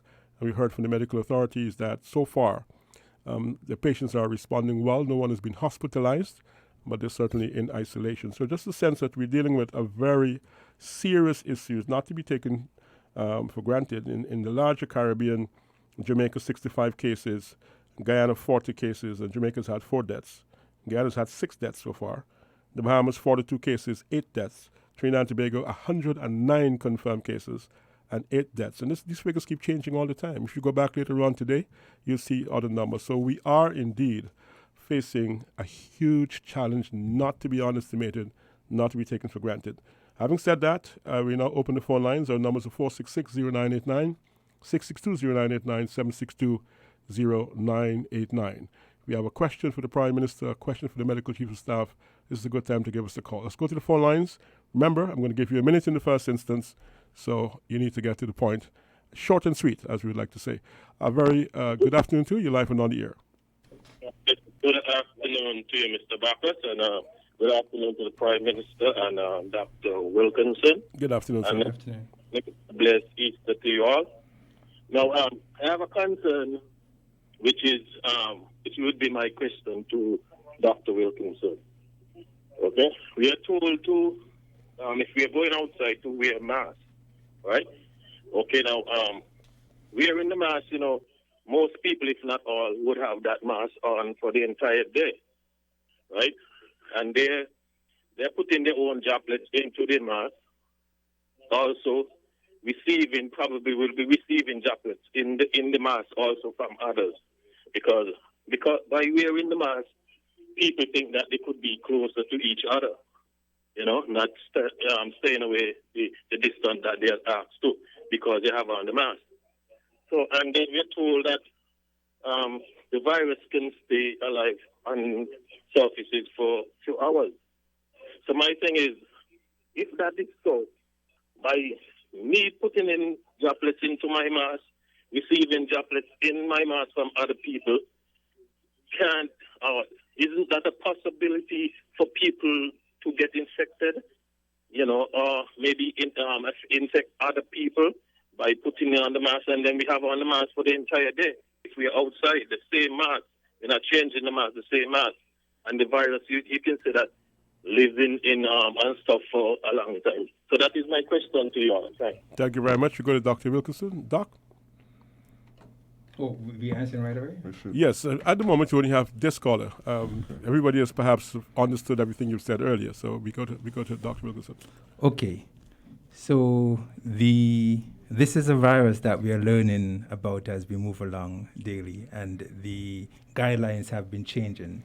Now, the CDC has now recommended that persons should wear a mask when they are in public. What you need to understand, though, when you're wearing the mask is to protect people around you if you are infected. But you being protected from other persons, the main focus is on the social distancing, maintaining your 6 feet distance from other persons. Therefore, having a mask is not an excuse for you to be close to someone. And that is the point that we need to drive home to persons. Now, the mask that you're using in the general public, it doesn't necessarily have to be a surgical mask or an N95 mask that is reserved for healthcare workers who are in direct contact with persons who are infected, because these are the masks that are designed to filter out organisms to prevent them from getting infected by another person. But your mask that you're wearing in public is to contain your secretions so that you don't infect someone else. But you need to take the personal responsibility in separating yourself from persons in the public so you don't get too close to get infected by them. Thank you, Dr. Wilkinson. Back to the phone lines. Okay, we seem to have waited a bit too long. Caller, do give us a call, 466-0989, 662-0989, 762-0989. Overseas numbers are 718-285-6984, 718-285-6984, 305-921-4619, 305-921-4619. And we go back to the phone lines now. We hear from this caller. Call you live and on the air, and good afternoon to you. President, good afternoon, Mr. Bacchus. Yes, sir. Good afternoon to you, sir. Yeah, this is Ras Colonji. Yes, Ras. I would just like to hear up the doctor there, Mr. Wilkinson, and the Prime Minister. My basic premise is that this is biological warfare. Not only raging on our people, but it was released in Wuhan in China. You know that China is going to be the economic powerhouse of the world. And in my estimation, by they're releasing this virus in China, just give them the go-ahead to be, even though they was trying to delay China coming to the fore in terms of being the economic powerhouse. Yeah, give them the light now to move forward, because you see what is happening in the United States. Now, in the United States, now you realize that they are saying that our people, African American in particular, is most affected by this virus. realize is that this is nothing new in terms of African people in the United States or even throughout the world, because we could recall the Tuskegee experiment. No, the reason why African Americans is more affected is because of their living conditions. They are a poor segment of the population in the United States. So what our people have to realize is that coming out of this pandemic, because pandemic means worldwide, we have to adopt a culture of Pan-Africanism, that we have to look in terms of this, in what is in the interest of our people. You understand? Because we have seen where Donald Trump has said this is a Chinese virus. Now, they also said that the reason why Haiti is poor is because they believe in voodoo. Every time they do something, they try to blame somebody else when they are the real culprit. So I'm saying to our people and to the Prime Minister and to the doctor there that we have to do everything possible, that we could in order to save our people and work and respect one another in this pandemic that is taking place. So I'm saying there's no reason why we should be pointing finger at one another, because the system is designed to divide and rule. Now, when you look at the whole situation taking place around the world, is that, as Malcolm said one time, that when they kill Lumumba and then they kill President Kennedy, the chicken come home to roost. That's all that is taking place. So I'm saying to our people that coming out of this pandemic, we have to unite as one people. Okay, Russ, thank you very much. I think we get the gist of what you're saying. We get the point, and we want to thank you so much for your contribution. The phone lines are quiet at the moment. Let me put this question as well to the Prime Minister and Dr. Wilkinson. Now, I've got someone asking me this question. When you have the lockdown and then you open up for 2 days for people to do some shopping, some people are in the line for quite some time, some as long as 2, 3, 4, 5 hours, and then supermarkets are asking them to just spend 15 minutes in there, and they're trying to shop for a few days, so sometimes that doesn't work out. The other issue has to do with essentials. Well, the questions are coming fast. The other issue has to do with essential workers and the fact that they seem to be competing sometimes with the regular lines, and that's posing some complaints whether or not another system may be considered. And the final one is whether or not, even though it's a work in progress, if the government is thinking of perhaps having more zones, rather than just 2 zones, perhaps 4 zones, and rather than just 2 days, perhaps 3 days. There's another phone call coming in. We go back to the phone lines. Call you live and on the air. Okay, we missed that, so we're going to go to the Prime Minister and Dr. Wilkinson for responses. Thanks. There is no template for this pandemic, and no one has, as it were, the silver bullet to deal with the challenges socioeconomic that have developed as a result of the pandemic. So we learn as we go, and that is why the government's policy has been very agile, very flexible. For example, over the last 2 days that we had the partial curfew, we began the process of zoning. The security forces, the chamber and others have had that experience. We expect as we move forward, modifications may come, some tweaking may come, so that we get better towards perfection and, more realistically, a better system.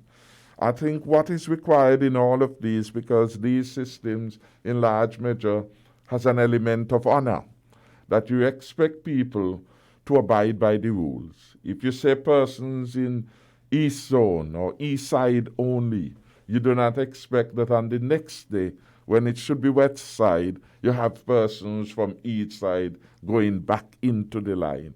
That itself creates a problem, and that itself shows our callousness, because we are attempting to minimize the many opportunities in which people are in group.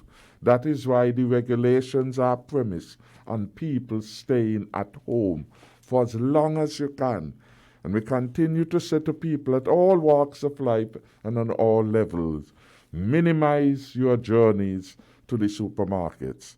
Some people go there, they might be able to buy up for 14 days a month. Do that. Don't ever go back until that period that you've set yourself. Because unless you discipline yourself, and it is a learning process, so it will come only through constant practice, then those persons who can should be out of the supermarket and not be competing with others. Similarly, we are saying, buy as much as you can in your communities.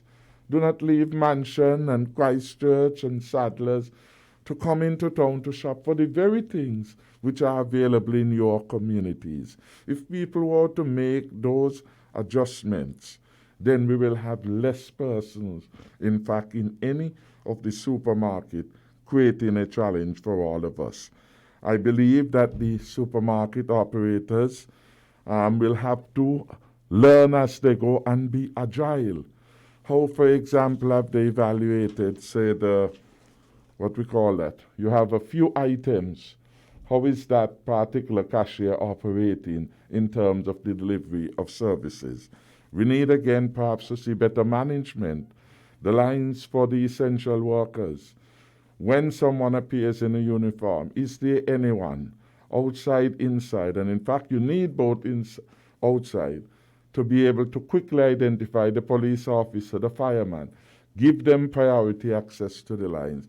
Those are some of the areas that I think that we could better manage.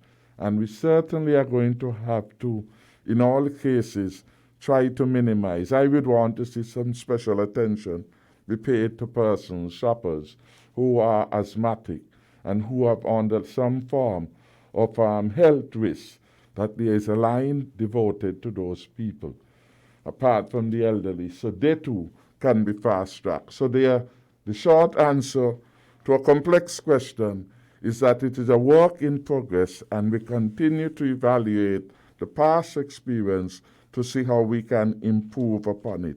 But all of us, that is why we say the power lies in you.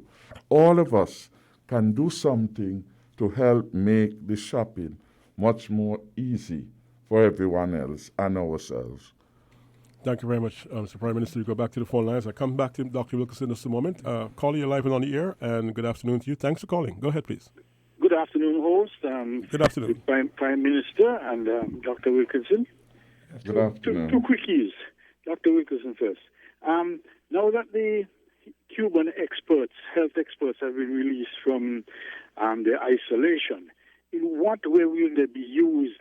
Will they be used, you give me greater details, to relieve the existing health staff, or will they be used solely for the fighting of the COVID-19 virus that we are facing? That's one.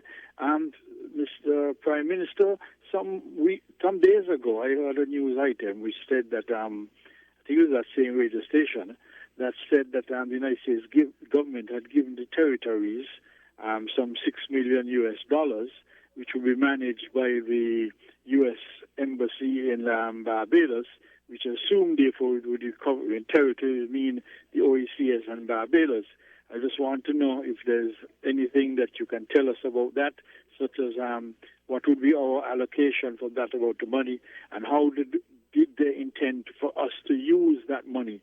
I think it was all in the effort to fight the virus, but was there any specifics assigned to that monies that the public can be made aware of? Thank you. And thank you very much for your call, sir. We don't have any other call in the line, so I'm going to throw in another question as well.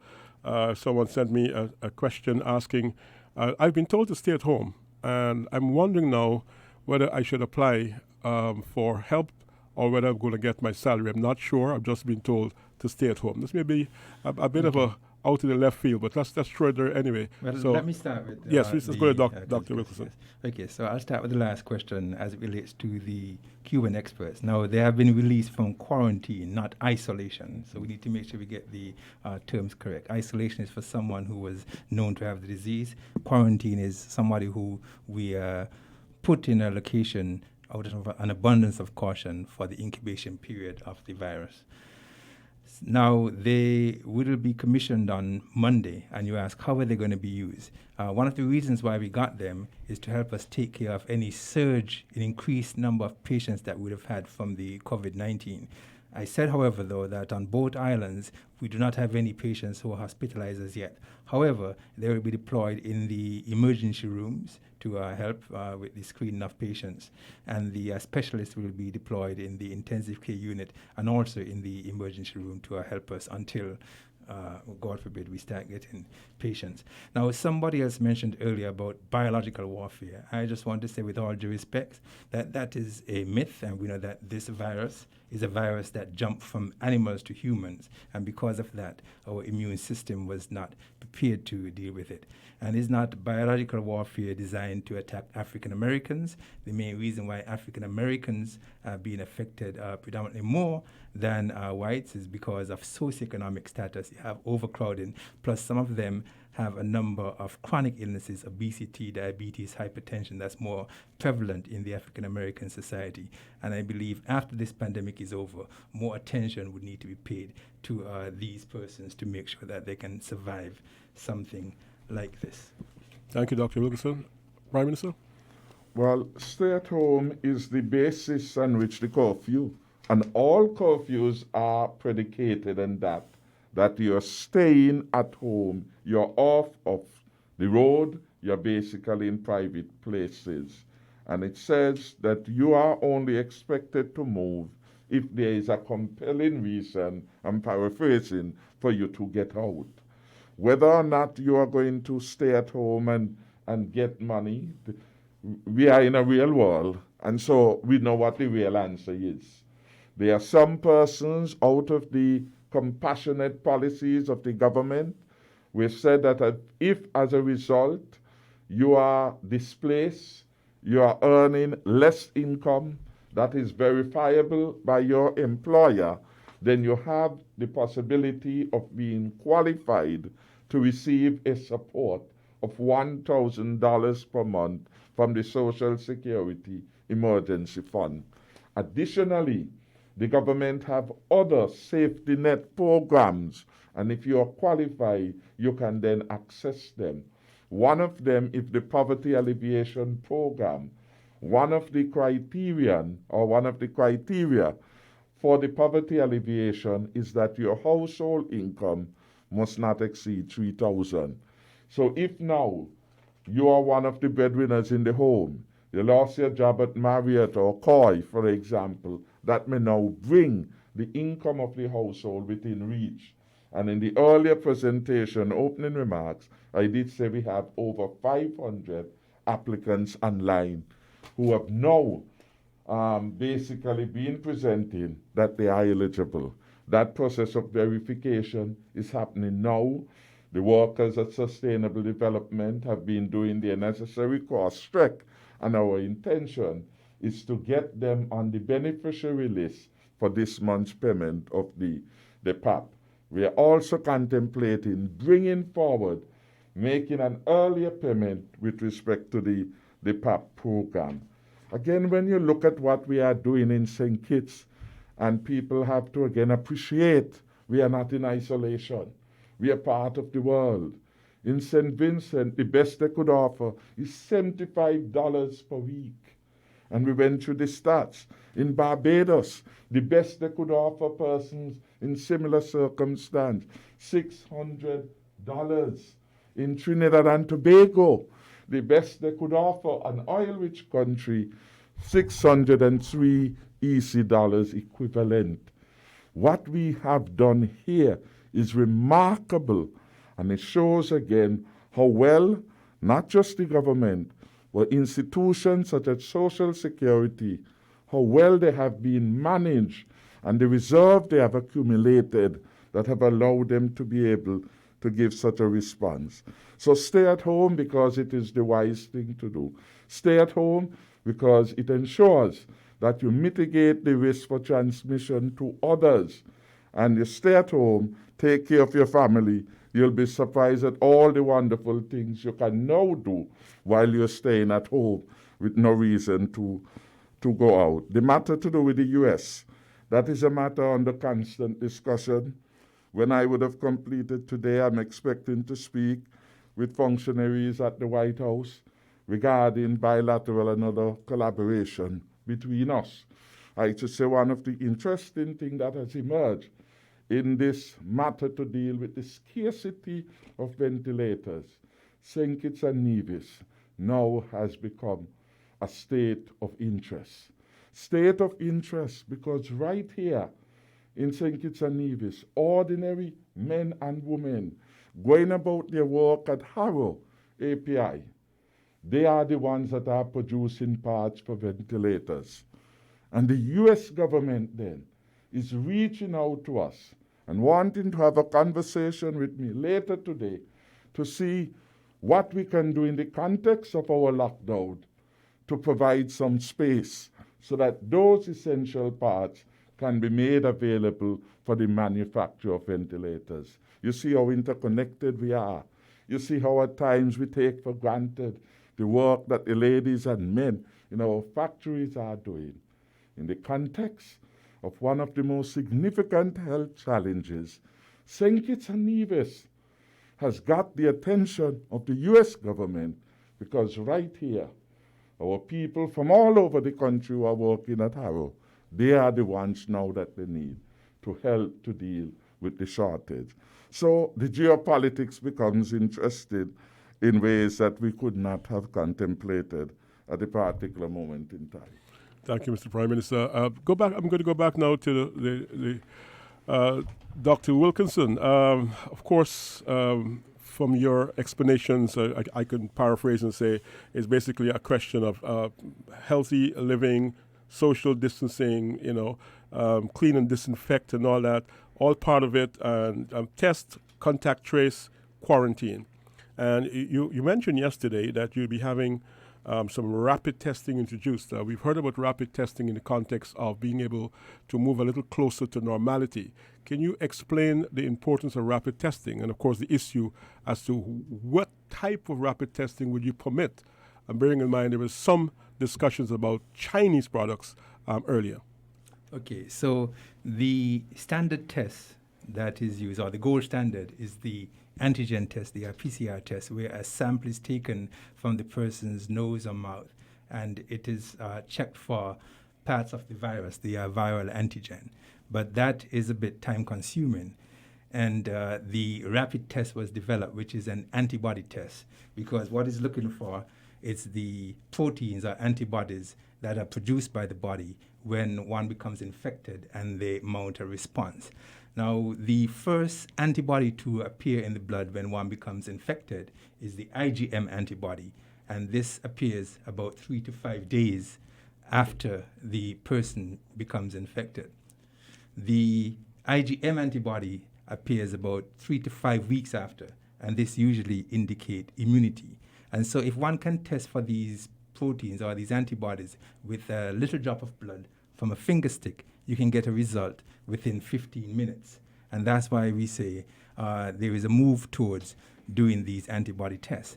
Now, there was a lot of talk about faulty antibody tests coming out of China. What we have to understand, first of all, is that most of these antibody tests and a lot of the personal protective wear, etc., they are made in China. Therefore, we need not label China as an entire country badly. The problem with some of these kits earlier was that they gave a lot of false positive and false negatives. And it was thought that when they were developed testing them on patients who were severely ill and had a very high antibody load. And because of that, when these tests were being used in the general public in other countries, they were getting false negatives, which means that persons were being told that they did not have the antibody when they did. Now, a number of those products have been pulled off the market, and we have new products that are coming on. I hope that answered your question. Yes, you did. Thank you. We're going to go back to the Prime Minister now. And Mr. Prime Minister, can you speak, well, you've explained the economic stimulus package, but could you direct some remarks to tourist-related industries that are ailing, to use that term at the moment? And when you look ahead, you're not sure. There's a great deal of uncertainty. What would you want to say to people who are basically at the moment not too sure what's ahead? It's a little dark looking ahead, not too sure what tomorrow will bring. And secondly, to the issue of the agriculture sector, something you've expressed some passion about. and you've injected $10 million into that sector. And I've heard from the Director of Agriculture about having some crop that can actually develop rapidly. You know, I think it's called fast crops, if I don't have the right term. Sure. But you're also a former Minister of Agriculture, so you know these issues. Can you speak to us directly about tourist related industries now uncertain of the future, already are overburdened to some extent because of the passage of time and no income and no revenue? Marriott would be an example, and of course the agriculture sector. Thank you very much. And clearly it is an uncertain world now in which we live, not only for tourism, for agriculture, for everything, for life. Because I keep making, we are in a new world order where the way we greet has changed suddenly. And we have to adapt, and we will make mistakes in terms of our consistency of effort. But it's a learning process forced upon us in the last couple of weeks or so, and we are getting there, some more rapidly than some. The sooner all of us perfect the new ways of bowing, elbowing, using your feet, the better. And the same uncertainty, and that is the heart of the challenge. Small island states have limited resources, and therefore with that comes a limit with respect to your own ability to maneuver a complex global situation. I want to start with the U.S. because right now we have the tension between the economy and the health system. What should be prioritized? President Trump is clear. We have to get America opening up again, not only because it is natural in a democracy for people to be free to move, and it is natural in our systems of government for mobility to take place. They are enshrined in the Constitution. A man must be free to go here and there. A nation must take its own citizen, etc., etc. With the pandemic now, everything is strange. Stay at home becomes the new norm. But if you are at home, and if the nature of the work is such that fewer people are engaged, then the economy moves into a recession. And that is part of the challenge facing not only the U.S., but all of us. So while we are attempting to deal with a health challenge, we are keeping our eyes. When this challenge, there's an ebb, there's a lowering, we are flattening the curve, how will we shoot out of the box? For St. Kitts and Nevis, we have said we are going to ramp up construction. We already put $30 million for mortgage support. We have already put $5 million for small businesses. But a lot of that can only be activated when we are now in a reduced threat from the COVID-19. So the workers can go on the work site. Right now, the law says that unless it is an emergency in relation to health or security, no exception is given to construction, except, again, emergency plumbing, etc. So we have a plan for the after. And what we want is to get to the end as quickly as possible so that we could begin in a real way to boost the economy. Going specific, we look at what it is the economy is built out on. Tourism, manufacturing, and we spoke to that in relation to Harrow, where our manufacturing sector has over 2,000 plus people employed, significant, about 7-8% of our GDP. Our tourism, significant also. And largely, what is that tourism? Movement of people. To the extent that people can't move, whether by cruise, they are in a lockdown, airlines are in a lockdown, it meant there really is no tourism, no yacht, no cruise, everything is at a standstill. And so for that to happen, we have to get the world at a better place where the fears about travel are minimized. And then we could begin to think again about a tourism, at least in the traditional way in which we know it. People come in and people are making expenditure. Our tourism has long, always being centered upon the success of America. We want a strong U.S. economy to be able to jumpstart our tourism sector. So we want everything to go well in America, because if they sneeze, we certainly will catch the cold and more. And that is part of the interconnectiveness between ourselves.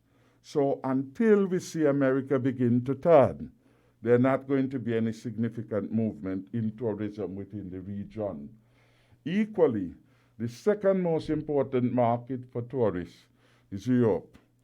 And some countries like St. Lucia, like Barbados, like Antigua, they have a larger visiting population of persons from Europe in contrast to America. Barbados, for example, gets more tourists from Europe. Tobago does. So again, the rebounding of the economy of Europe would assist our tourism plan. European tourists, the second largest pool of visitors to St. Kitts and Nevis.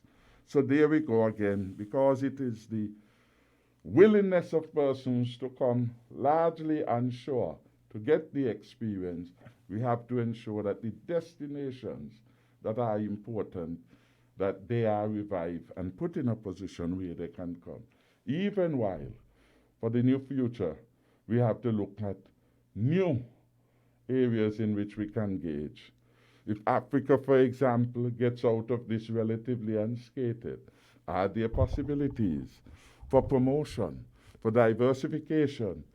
If, as it were, our region will only have ourselves for a while after that, what are we going to do with regional travel that comes to make it more affordable and more efficient? That again comes back to the center stage. So that is with respect to the vital economy and the role of tourism. Agriculture, of course, and one of the lessons here is that we have to invest more in commercialization of agriculture. We need more people to be doing agriculture as successful businesses. We need agriculture activity to take place. Backyard gardening is good, but we need commercial farm where technology is being utilized. And so we are getting more output for every input within the soil. In this regard, our livestock sector, we're going to need to reshape that. Part of our response this year is that for the first 6 months, we determined that we will provide the Bacchus free of cost to every farmer so that they will have no problem in getting their livestock in top shape.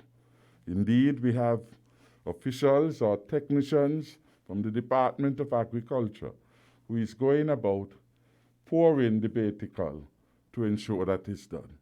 There are some farmers who now say, but we can do it. We will want to do it. And my advice to the Department of Agriculture, where they are responsible farmers, let them take it on to do it. Once you know the number of animals, you can determine the quantity of support that is needed to be given. And we trust them, since it's their livelihood, to be able to do that. We have identified over 100 acres of land to produce quick crops.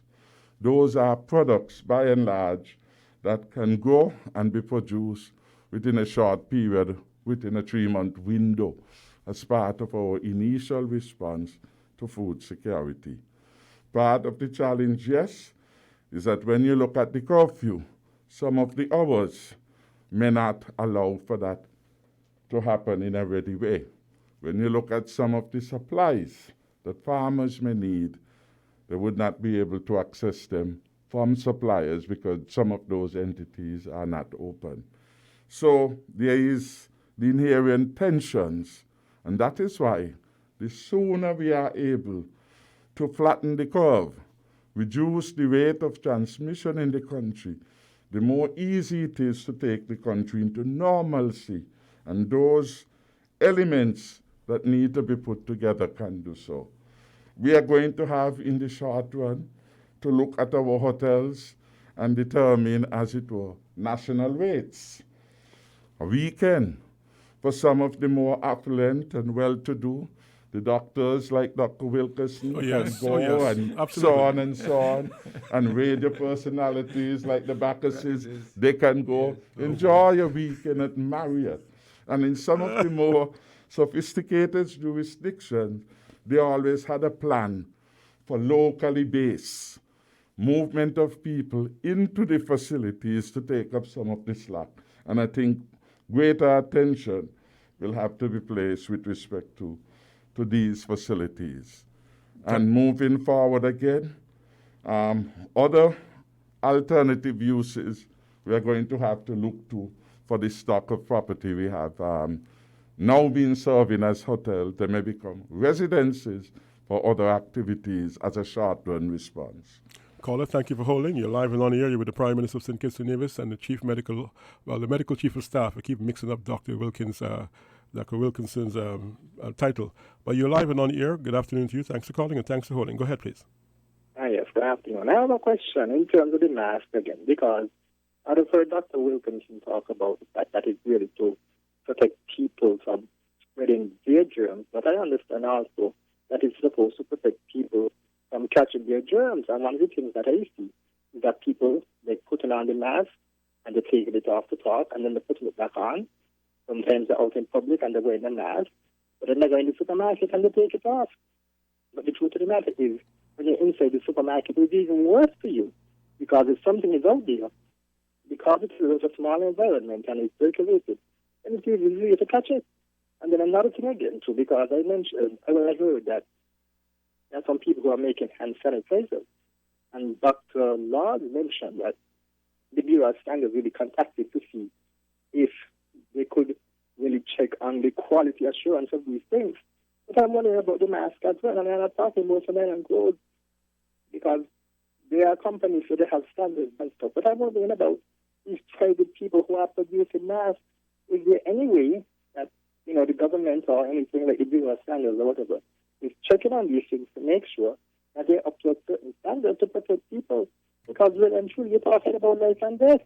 And I will listen after you. Thank you. Well, thank you very much. We're going to go to Dr. Wilkinson for a response. Doc? Okay, well, I just want to reiterate something that I said at the press conference yesterday. And I said that the CDC recommends that people wear a cloth face mask to cover their nose and mouth in the community setting. And this is to protect people around you if you are infected but do not have symptoms. And these cloth face masks should be worn in places where there is a crowd. For example, if you're going to the grocery, the pharmacy, etc. But the most important thing is the social distancing. And so wearing the mask does not eliminate the fact that you have to stay away from someone. Now, these cloth face masks, they can be made cheaply from any household material.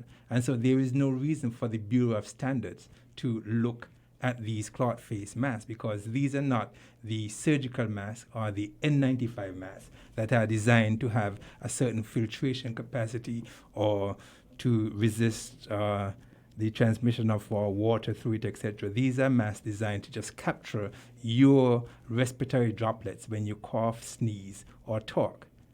But the most important thing is the social distancing. Yes, people have to exercise personal responsibility, and if you have the mask on and you're going to be taking it off to shout to someone, etc., if you go in the supermarket and you're getting close to someone and you're taking the mask off, then that comes down to your own personal responsibility, and the police, the government cannot be there for every single person every single time they break the so-called rules or guidelines that we set up, that we have to let people protect us from this virus. And one of the things I wanted to say, with all of the stuff that the Prime Minister said just now about getting our country back together, you out there are the ones who will determine when we will get this country back together, because if we don't do the social distancing, if we don't do the basic things that are required to control this virus, we would see a significant surge in cases. Thank you very much, Dr. Wilkinson. All right, we don't have a call. Oh, yes, here comes a call. Let's get this call live and up. Caller, you're on the air, and good afternoon to you. Good afternoon to everybody. Yes, Gregory, good afternoon. Everybody in Jesus' name, to you, Mr. Prime Minister, to you, the good doctor, and to you, Mr. Bacchus, and listeners. Now, I would like to quickly say that I would like to ask a question and then make some comments quickly. Now, first of all, since there's these measures, lockdown, government-enforced lockdown, and social distancing, I believe when things are done, especially that's going to affect people's lives very adversely and negatively. It's supposed to be going on hard facts rather than assumptions. Now, my question is this. What good or hard evidence do we have that government-enforced lockdowns and social distancing result in less people dying from this coronavirus? What evidence do we have of that? You see, because, for example, there are places around the world that are locking down, of course, and there are places that are not really locking down. And there is no general difference between them of people dying of this coronavirus. And not only that, even in the United States, despite of what Dr. Fauci said, President Trump did not issue a national shutdown order. And so you have some states, some areas that are not locking down, are doing very little in that area, and others that are doing it very strictly and harshly. For example, Colorado have very strict, harsh shutdowns, and they have 193 deaths, whereas South Carolina only have 63 deaths. And what they have done is pretty mild. There is no stay-at-home order. There is no business shutdown order, that sort of stuff. And you only have about a third of the deaths that Colorado had who have very strict lockdown. And there are other states as well. And by the way, both of them population are around 5 million, Colorado and South Carolina. Not only that, but there are other states in the United States that are also, that have not shut down or did very little or mildly in that direction. And yet we see the death rates are very low, like Arkansas, which are 18 deaths, North Dakota, 4 deaths, South Dakota, 6 deaths, Wyoming, who had no lockdown at all, and they have 0 deaths, at least on the 9th, from the 9th. So this is why I also ask the question, what evidence do we have that these government-enforced lockdowns and shutdowns are resulting in people dying less from this thing? And lastly, I would like to say very quickly, the former Manitoba in Canada chief provincial public health officer, who is also a professor at the University of Manitoba and director of International Center for Infectious Disease, Dr. Joel Katner said that there is no evidence, no strong evidence that social distancing does what is said that it would do in helping to protect you from the coronavirus. He says at best the evidence is very weak in that where social distancing is concerned. All right, thank you very much. Dr. Wilkinson, all yours. Yes, okay. Well, we actually have strong scientific evidence that the lockdown works. This virus started in Wuhan, China, and in the very early stages, thousands of persons were getting sick, thousands of persons were dying, and China introduced draconian measures and locked down the city. And we can see that they were able to break the spread of the virus, and now their city is coming back to life. New Zealand also introduced strict lockdown measures, and they are doing quite well. A lot of the cities that were caught unaware and persons came in with the virus and the virus was allowed to spread, they are the ones who are now experiencing significant mortality as it relates to this virus. Now, you have been comparing apples and oranges because you mentioned some states, and some of these are in Middle America where they have wide open country and there's not a significant overcrowding. Therefore, these are countries that did not necessarily have to put a lockdown in place because people were distant already, and the chance of the virus spreading in an area where you have a decreased population density is much less than a city like New York where you have significant overcrowding. and therefore we need to make sure that we compare things properly. Now, there is scientific evidence that when somebody coughs or sneezes, this virus is expelled in respiratory droplets and can travel a few feet. And that is why the scientific evidence tells us that if you stay at least 6 feet away from someone, the chance of that respiratory droplet getting to you is significantly decreased. And you yourself would have known that if, even before this virus, you would not want somebody to sneeze in your face. Because if you were close enough to them and they sneeze in your face, you would feel the droplets coming on your face. And what would you do? You would move back. You would increase your social distance. But now we're telling you, scientifically, you need to stay back 6 feet. And that's all the scientific evidence that we have. Back to the phone lines we go. Call you live and on the air. Good afternoon. Hi, good afternoon, gentlemen. Good afternoon to you. Good afternoon. Mr. PM, I want to say thank you very much for wearing your mask. I cannot see you, but the way you sound, it appears as if you're wearing a mask. I am. Thank you for leading by example. I am telling you this because you know what, Mr. You don't. We can't hear you. Are you wearing a mask as well? Wait. Because you don't, Mr. PM, you put on your mask because you don't want to damage anybody else who may not have it. And so therefore, that's when you get back to the state program. I believe, because we don't know who have it, and we don't even know if we have it. We, each and everyone, should practice wearing the mask. The thing is, social distances is good. But our lungs are very powerful. When we shout, things come from way down. They call them golf ball. And you know this is like a suction, a vacuum cleaner that sucks in things. And so when it gets down and it gets trapped in your lungs, then you have it because you was not wearing a mask to protect yourself. So in my view, everyone should act as if they have it and don't want to give it to somebody else. And so even though you have social distances, which is good, sometimes you might be passing somebody and the person may be speaking to somebody else, not even to you. And the golf ball, or you call it droplet, will drop in their mouth or their nose or something. The vacuum cleaner might pull it in, and so therefore they might end up with it. So for me, thank you, Mr. Peel, for leading by example. Doctor, let us wear the mask. Thank you very much. Have a good day. And thank you very much for your contribution. Two questions now for Dr. Wilkinson. We'll get this question. We know, of course, of the shortage of tests worldwide. The question is, can you predict at this time when people will be able to access tests? Those who just want to know, not that they have a symptom or what, they just want to know so they can, begin something. How soon will that you predict may be available to any citizen saying, I want to test? So that's one question. The other question is to do with the Prime Minister.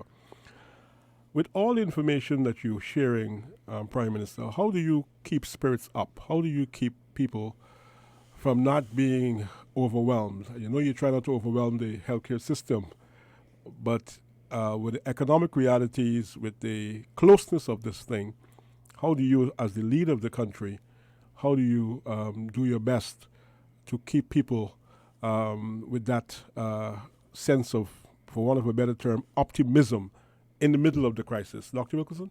Okay, so in the perfect world, the best thing would be to test the entire population of St. Kitts and Nevis, and we identify who is positive, we isolate them, and in that way we'll be able to eliminate the virus. But that is not possible.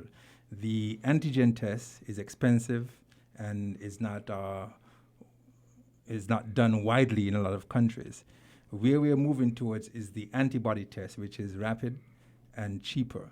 Now, one of the things that we are doing as we embark upon the use of the antibody test here, we are going to be starting out with the kits that we are using to do a backup test with the antibody test, with the antigen test. Now, once we've confirmed that there is significant positive correlation between the antigen test, which is the gold standard, and the rapid antibody test, then we can start doing more of this in the general public. And in that way, persons who just want to be tested can be tested. But for now, there's a prioritization as to who we test. And there is no reason for us to be doing the test on persons who have no risk at all since they're in shortage. And before I go to the Prime Minister, just a follow-up question. Even as you try to deal with suppressing transmission, we're seeing reports that suggest in some countries you've had a sort of a resurgence. The borders were closed, and you had a dropping off of the numbers, and then you had cluster communities that developed problems. From your analysis, Dr. Wilkinson, are you looking at the possibility of potential cluster areas where perhaps in that group there may prove a problem? Are you seeing that? Yeah, well, right now in our country, we don't have any clusters to say. But as it relates to the virus and reinfection and resurgence, one of the things that I said is one can recover clinically and your antigen test can be negative because your viral load has dropped so significantly low that the test doesn't pick it up. But if your immune system drops, the virus can start multiplying again, and you can appear to be having a second infection. And it's important for us, even after this, to maintain the social distancing, etc. As a matter of fact, one of the things that one of the top U.S. Health officials said that he believed that handshaking should be the thing of the past. And so there are certain things going forward we're going to have to do, and we'll see that it will not only just protect us as it relates to the coronavirus, but in terms of reducing the incidence of the seasonal flu, etc. And even from the lockdowns, etc., that we've been having around the country, the atmosphere itself is improving. I saw today that in India, people can see mountains in the distance that they didn't see for months or years because of the clearing of the atmosphere. So there are positive things that will come out of this. I hope you're not saying nature's celebrating or the fact that we're on the lockdown, but that's another story. Mr. Prime Minister? Thanks. I just want to refer quickly on some of the caller who spoke about this government-imposed lockdown, and he's fond of putting things in that way. It is that the government is working on the best of advice provided it, and having regard to experiences elsewhere. The World Health Organization, the CDC, PAHO, CARPA, all these are reputable institutions engaged in health, and they are apolitical bodies, and they are concerned first and foremost about the health of the population. Their advice have helped us shape policy. We would wish that there was no curfew. The ideal situation is that every citizen and resident, having heard the warning, having seen and appreciating what is happening around the world, that everyone will do the right thing.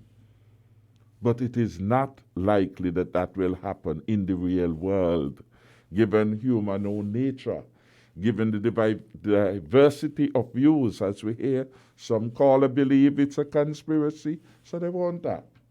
Some people believe that their God and my God will, by his stripe, heal everything suddenly, so they will not abide by it, as we saw in Antigua and we saw in Jamaica.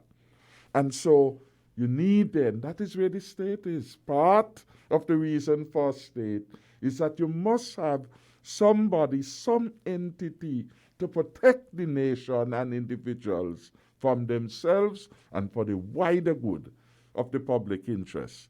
That is why, for example, certain coercive powers are given only to the state to lock up people, the police, the defense force, arms of the states that are involved in doing certain activities to protect the wider public interest, or else each to his or her own would lead to confusion. And that is why we are doing these things. I would want to make the point that I am satisfied in my own mind that it is a multiplicity of things working together, self-reinforcing, that will help us. So you can't just do social distancing where you're not going to wear the mask. You need them both. And you can't, so you're doing social distancing where you're not building your immune system. That will not work either. So all the lessons that we have is a combination of things that we must do to the extent we reasonably can that would help us win the battle against the COVID. So I'm all for building the immune system, getting enough rest, improving your vitamin C, D, and E, and all others, all for the mask making. And an ancillary point, because it goes back to the economy. You see, we have maybe since 2007 developed the mantra, the health of the nation is the wealth of the nation. And therefore, what is happening from the health sector can't be divorced from what is happening in the economy.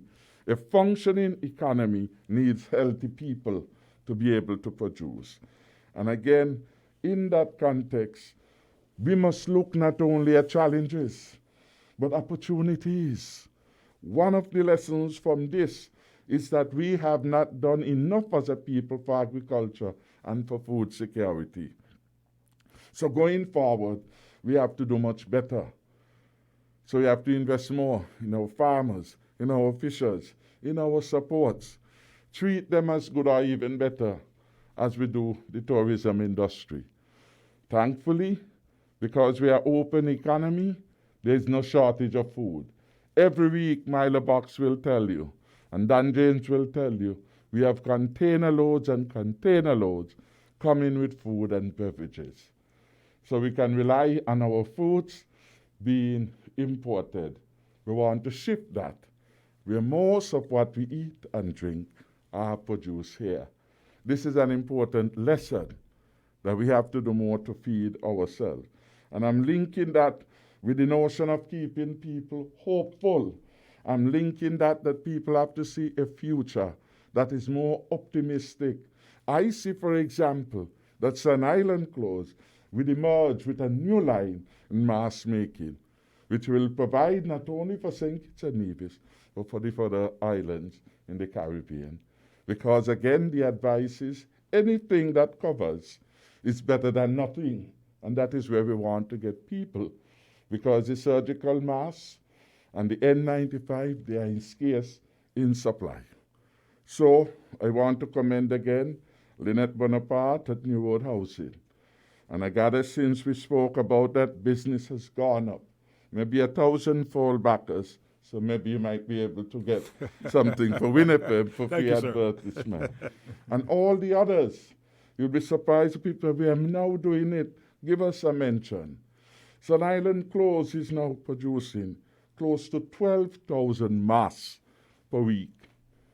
And at that rate, if that continues, that becomes an export. Because we have over here 50,000 people. It means within a month, more than enough is there since they are reusable for everyone. And we begin to look at getting into some of the other countries. So that is another avenue in which we can work. We have the Harrow story, and we don't know what that would lead to, but clearly shows that we have certain skills that are important to the health sector and importantly to the defense industries. How we capitalize on them to gain advantage, to create employment, and to improve our relationship with the United States of America and Europe are matters for future discussion. I think for me, I am by nature optimistic. I've been through so many struggles, and I know really once your mind can conceive it, it is important that you let your mind go to the limits. Clearly, we are a country where people have a strong, enduring faith. And in my message today, I try to see what have we learned from this Easter story, the good, the bad, and the beautiful things. The crucifixion, the adoration, then crucifixion. How men would fail at times, and yet we still see, even in the midst of what we may say on one hand, was something disagreeable, something which we had a discomfort with Judas, we still say remorse, and we say all is not lost. We see the denial that came from the disciples, and yet in the end it was as if all of these were to prepare us and for us to understand the frailty of human nature, and that we have to have something higher. The higher thing in the end is our faith. The higher thing is that we must have a plan. And over the last 5 years, because we have planned, not knowing that there will be a COVID-19, mark you, but planned to ensure that the future of St. Kitts and Nevis was in the strongest possible position, we are now better able to make the kind of targeted interventions that put us in a best place to have a brighter future. We hope that future will be sooner rather than later. But in all of these things we have seen, with the COVID-19, things tend to get worse before it gets better. And that is why we are committed to the idea of flattening the curve, because the sooner we see it, then the sooner we can begin to build out. I take inspiration from Mandela's own life. 27 years locked away, and one would have thought all was lost, to come back to take charge of his country and to rule it with a strong sense of patriotism and love. Rule it in such a way that he had no wish for power after one term. He had set his country on the right path in, as it were, bringing people together, unifying people, reducing the fear between rival groups, so that in the end, when he stepped out of jail and he said the famous words in African language, which translate, "Free at last, free at last," as a result of Mandela's tenure, the people of South Africa could then sing that as their redemption song. A free people with free will, working tirelessly and resourcefully to build their nation, will always be ahead of those who are not committed, those who are not committed to seeing the country rise to abiding heights of glory. And because I am committed, and my cabinet is committed, and I see every day what Dr. Wilkinson, Dr. Laws, Dr. Liddy, Dr. Dolores Stapleton Harris, and all the other functionaries in health, Mr. Brandy, I know of their sacrifice, their longing to assist this country. I have every reason as a leader to feel proud that St. Kitts and Nevis will be the first in the Caribbean to defeat the COVID-19 and to begin to rise again. And then we are going to pool. In fact, we've already begun to contemplate. We will put in place a national recovery team, John, from across the island of St. Kitts and Nevis, and the diaspora, to bring the best of talents again to help us rise as we must after the COVID-19 would have been defeated. Thank you, Mr. Prime Minister. We go back to the phone lines. Call you live and on the air. Good afternoon. Yes, good afternoon again. I work right in the tourism industry, most of the cruise, more specifically the cruise industry. So I follow the updates and the progress of the cruise line, right? And some of the cruise company are thinking about setting up business again sometime maybe so the mid of next month and to the end, right? If those companies are successful, Mr. Prime Minister, would St. Kitts and Nevis open up to them, or we would just continue the shutdown? And then there was a caller earlier who talked about who seemed to have some problem with the shutdown. Louisiana, the state of Louisiana in the U.S., right? They have a festival in February that they call Mardi Gras. Before that festival, Louisiana didn't have any known cases. After the festival, Louisiana had a outbreak. So I think some people should look at that and see where the shutdown might be a good thing for. Thank you. And thank you very much for your contribution, sir. Much appreciated. I have a question coming in by WhatsApp. It begins with a comment, first of all, saying, and this question is for Dr. Wilkinson. I went to the WHO website. It stated on April 2nd that local transmission indicates locations where the source of infections within the reporting location. In situation report dated April 10th, there was no definition for local transmission. There is no cases, sporadic cases, cluster of cases, community transmission, And the definition of sporadic cases mentions importation or local detection. There are also disclaimers noting that each country defines transmissions differently. Are we being St. Kitts and Nevis, using the WHO definition in this regard? And the other question has to do with the bus drivers. Could the Prime Minister say something about public transportation when people have to move around? Their reports that some bus drivers are just ignoring people in some cases. And I'm not in any way casting aspersions on all the bus drivers. This is a question coming in saying some bus drivers are going past passengers and they're concerned, and perhaps there should be something that says off duty so they wouldn't feel discriminated against, especially the elderly and people who are differently abled. Dr. Wilkinson. Okay. I don't want to get bogged down with semantics other than to say I mentioned that St. Kitts, we are at level 2, which means that we have sporadic cases, and these are countries that have 1 or 2 cases that were imported or locally detected.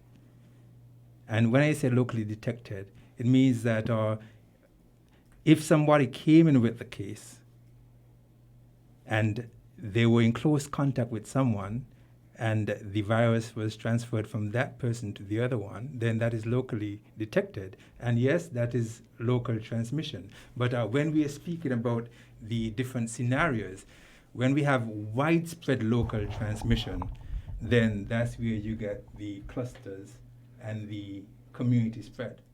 But we keep getting bogged down with these semantics. And the most important thing is the health measures that we put in place to put a cap on these things. Thank you very much, Dr. Wilkinson. Before I go to the Prime Minister, let me add to the PM's burden by giving him 2 other questions. The other one has to do with basically, Mr. Prime Minister, how is technology helping us to handle the pandemic? I think you gave examples already, but if there's any more you'd like to add. And the question now of the young people, what ideas do you have, or are you in discussions about how to engage young people in perhaps offering solutions for what you may want to call the new day? In the context of the United Nations having a Code the Curve competition where young people are asked to submit their ideas for dealing with 3 things, essentially. 1, access to distance learning. 2, access information and data management, including how you battle misinformation and disinformation in the context of dissemination of information. And thirdly, addressing social health issues now and after. So the United Nations has invited young people, young hackers as they call them, I think, to submit, their suggestions as to post-pandemic, if you like, reality. And Mr. Prime Minister, as I do, that many young people, 8, 9, already have PhDs in online training. They're actually training us now. It's a new normal, as some people are saying these days. So over to you, Mr. Prime Minister. I want to thank the caller who raised the issue and the tension, really, between economics and health, and we had that conversation. It is the heart of a lot of the division in the USA now. Trump says open as soon as. Somebody else said, but you're imperiling people. And we know that unless the economy is healthy, you can't sustain health care. So the 2 go together. The health of the nation determines the wealth of the nation. And a wealthy nation must have healthy people. Economy that is working well need healthy workers to provide the production and productivity. So that is critical. So if the ships were to come, what will be the consideration? And we are taking on the risk of dealing in hypotheticals. The truth is, we don't know what next week would look like, both in terms of science, both in terms of knowledge. People are talking about test kits. The efficacy of test kits is in doubt. In some places, you're having people who very, very bright saying the opposite things in relation to them. So we are learning as experiences bring more things. More persons are using them. The outcomes are transparently determined. So we will see what the body of knowledge is. What our approach has been, though, for this initial period, health come first. Health come first. When we had the cruise ship here, I think the one which came with over 600 persons who had embarked in Italy, it was professional people, or it were the professionals.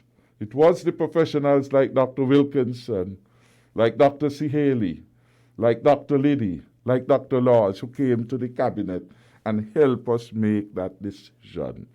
And we were of the view, and I at least had always been, unless you could justify it, that it will bring no harm, unless we are sure it will bring no harm to our people, we shouldn't do it.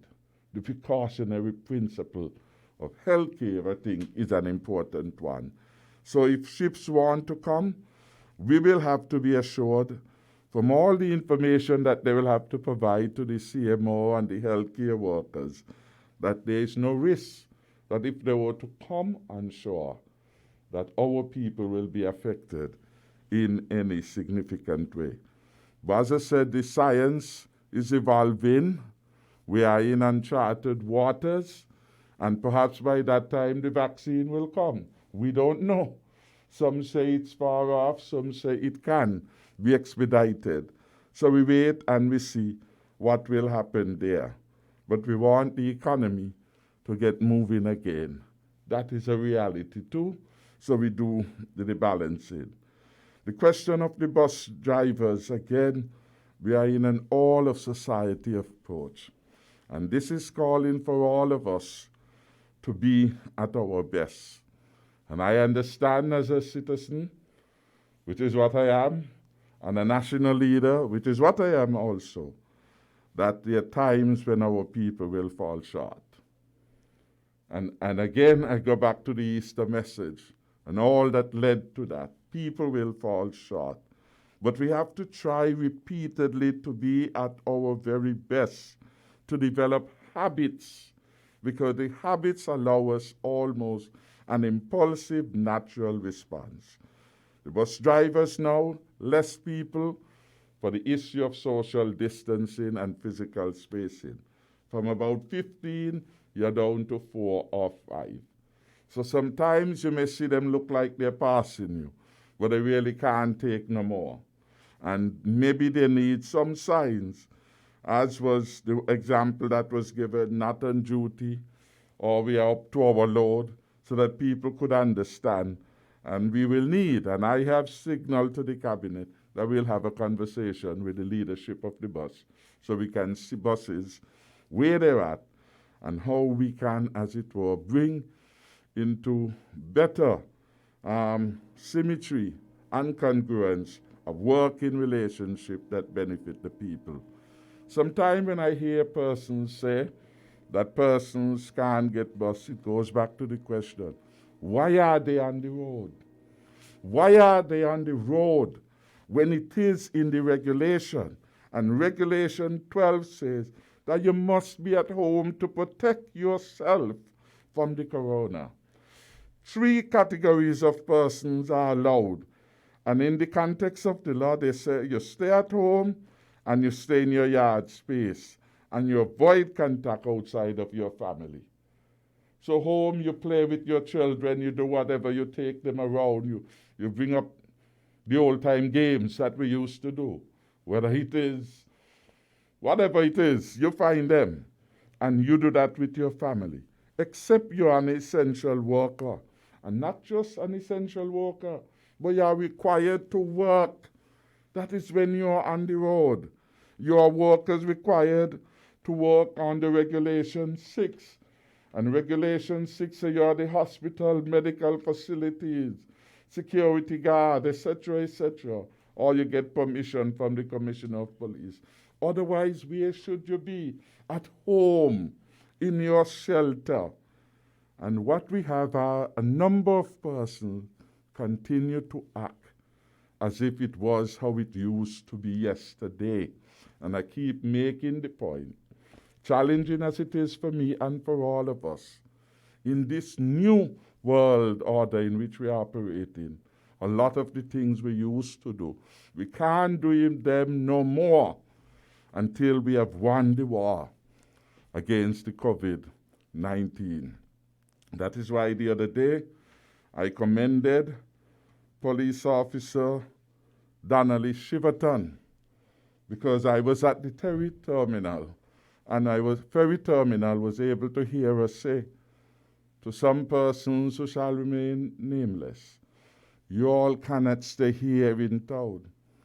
You have done your shopping, go home. You can't be down at the ferry terminal liming in the old accustomed way, because we are on the war. And when you are on the war, you must find a safe place. And we are here saying the safest place is for you to be at home, away from anyone. You will not get it from anyone outside the home, hopefully, and you will not give it to anyone, because you are staying at home. So that is one of the concerns I hear as we do all these things. And clearly this is pressure for the bus operators and for the traveling public, and we have to find a way. As part of the whole of society approach, this coronavirus is asking us to be our brothers and sisters' keeper. We need now to do more pooling. So our friends, each of us does not have to drive the vehicle to come to town.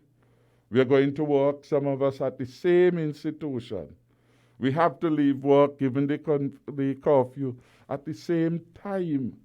So let us share. Today I might use my vehicle. Tomorrow you use yours.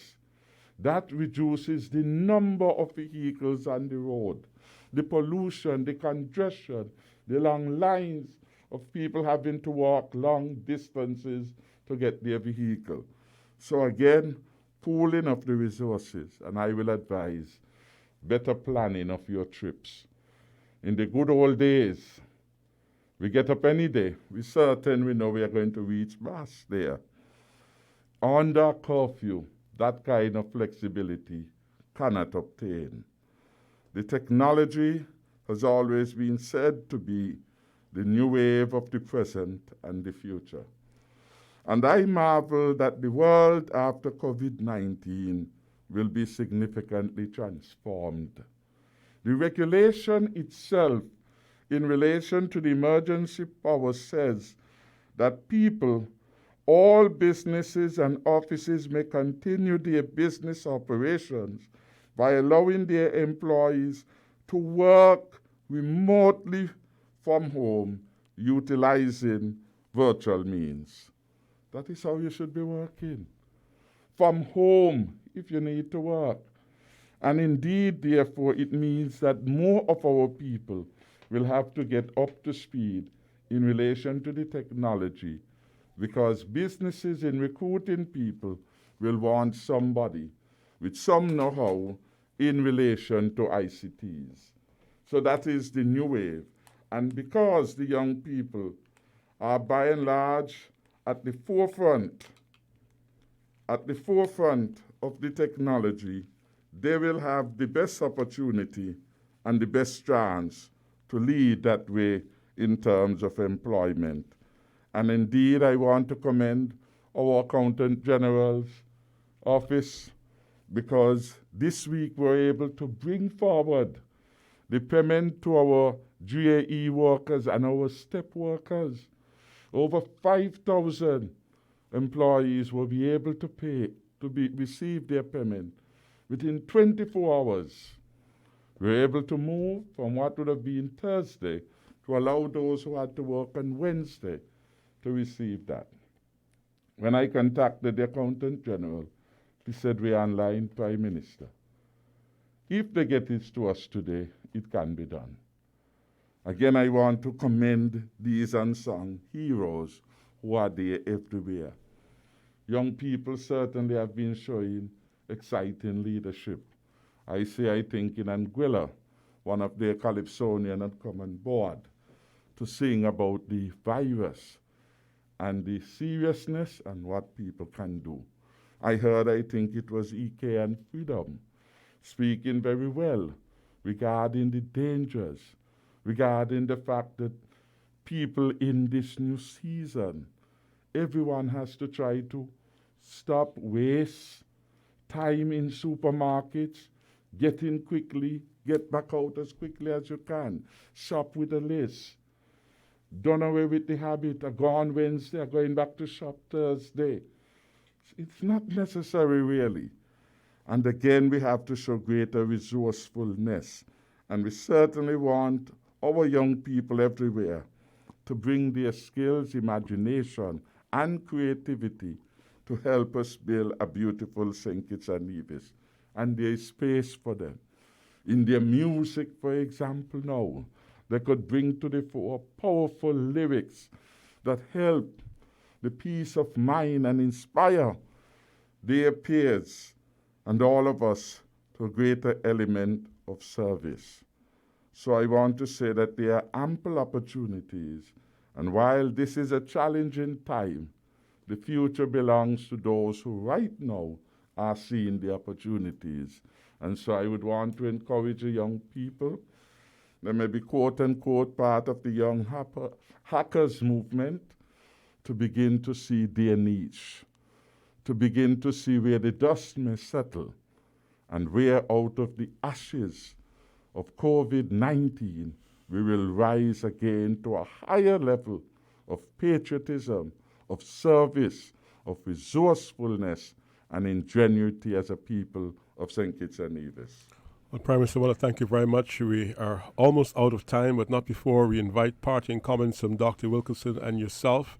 We'll begin with Dr. Wilkinson first. And of course, I always like to end this program by asking if you see any opportunities in the crisis, because there's an old adage that says every crisis has opportunities. And I don't know whether it's technological or otherwise, but if in your wrap, I know you already know what you would like to leave as your parting message. If you want to add perhaps something you've noticed, something you've seen as an opportunity, because life has to go on within the crisis and after the crisis. Mm-hmm. So with those few words, I'd like to invite final comments from Dr. Wilkinson.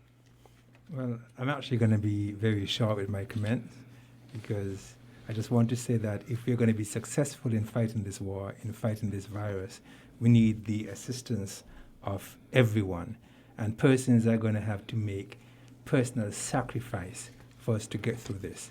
Ever so often at some of the press conferences, we hear people calling in about the inconvenience of having to stand in the line, the inconvenience of having to wait for Wednesday or Thursday to go shopping. And we have to understand that we have to tighten our belts, and we have to make sacrifices for us to get through this.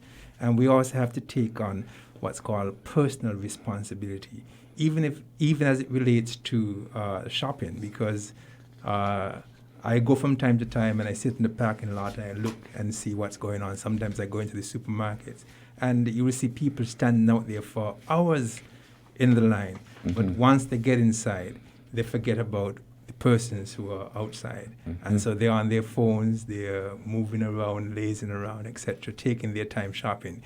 When you're going to shop, you should have it as a purpose. You have your shopping list, you go in there, and you have yourself on a timer so that you pick up what you need, and then you get out. This is not going to be forever, and that's why I say it's a personal sacrifice. This is not the time for you to do value shopping also. There are still some persons who go in the line at Value Mart, but then they go to Rams to buy their grapes, etc. Yes. And you need to be able to shop in one place, be it at your community outlet, in the country, if you live in the country, if you live in Frigate Bay, if you live in Birdwalk. There's no reason for you to be moving from place to place. So I want everyone to exercise this personal responsibility, because if we can contain this virus within 2 incubation periods, we should be on the path to recovery. And the sooner we can get our country back together, the better it is for all of us.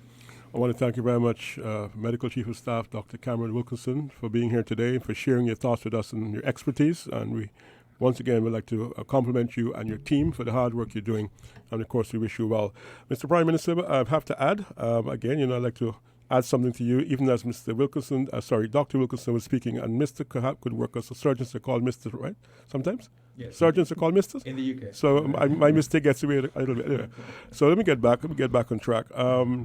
As Dr. Wilkinson was speaking about shopping in your areas and all that, something came through as well, asking a question about restocking some of the smaller businesses because they have to depend on the larger businesses. So when the shelves run out, even when you open back again for that particular time, they still have to wait to get some stuff. And I want to know whether you're looking at that as well. And I can't speak for you, Mr. Prime Minister, so it's over to you and your parting comments to our listeners. Thank you very much, Mr. Bacchus. And you were going on a good track. Sometimes a leader should not speak because the people know it, you know.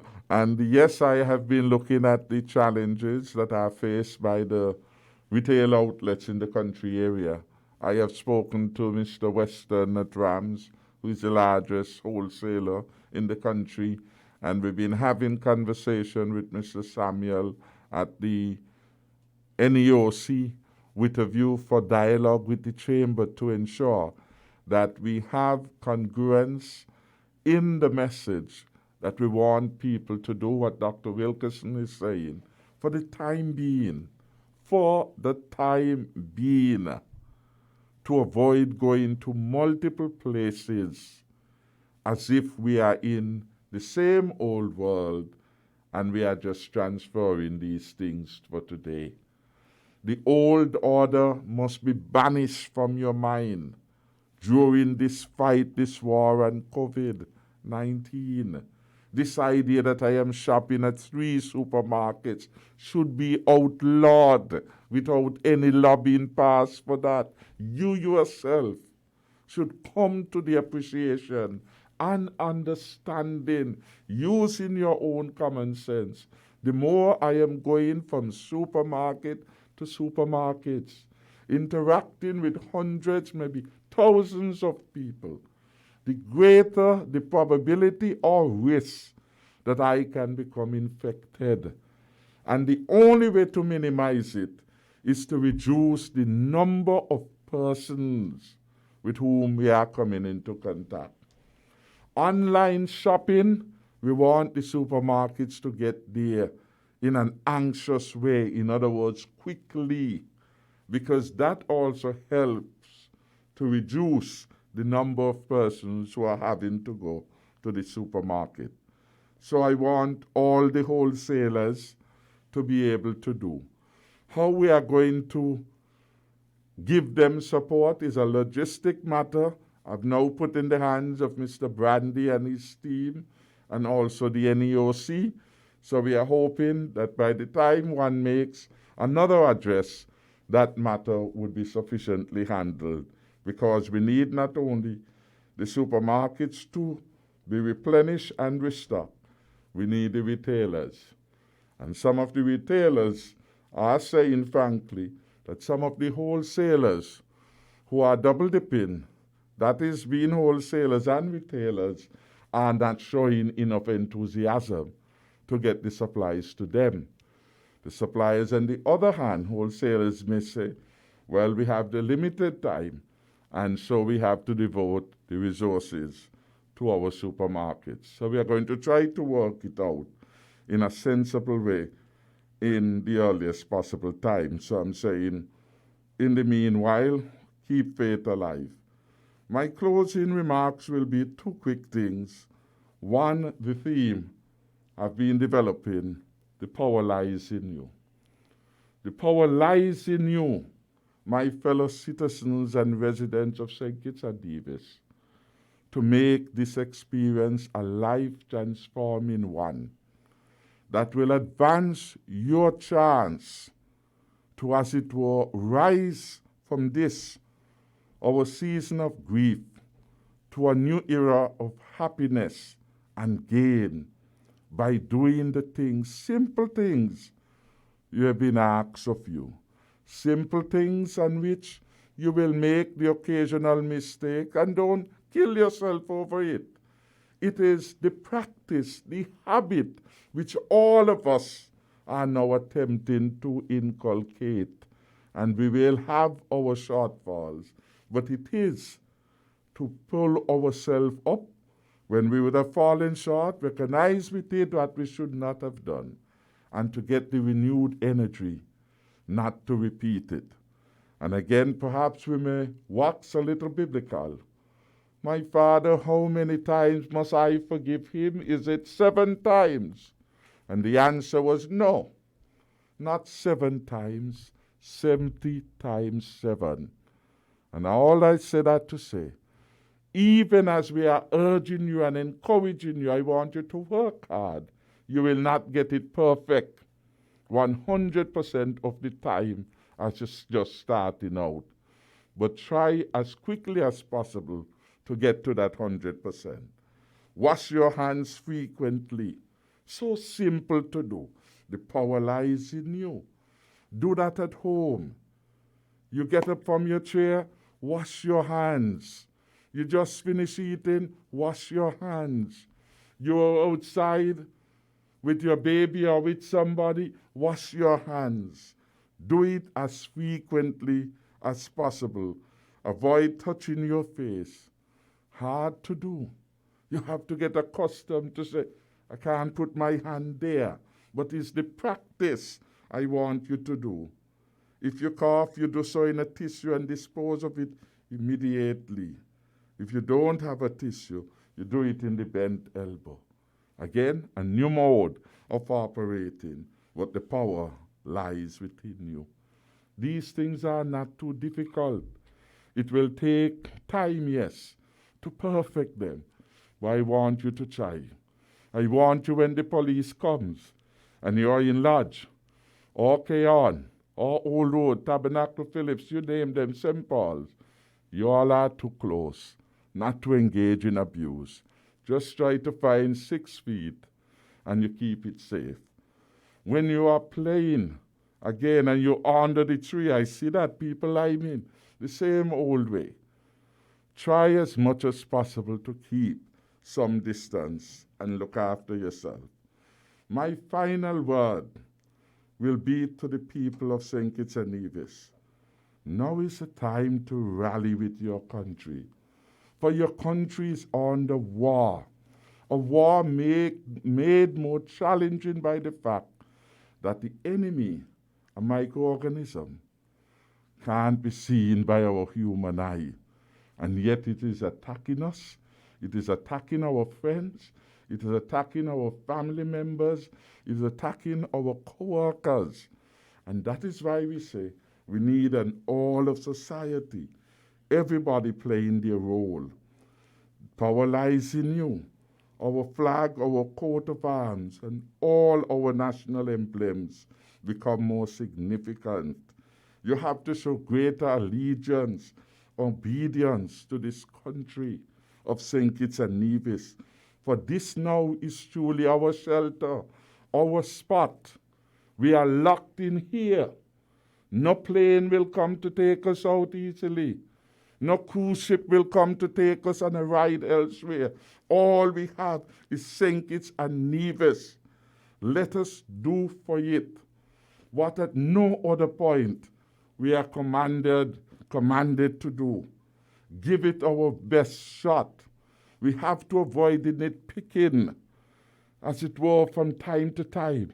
And every advice that is put forward, somebody want to do a double check, a fact checking of things which are simple and which have to be followed upon. I want to say pray. Pray to God that we get over this pandemic as quickly as possible.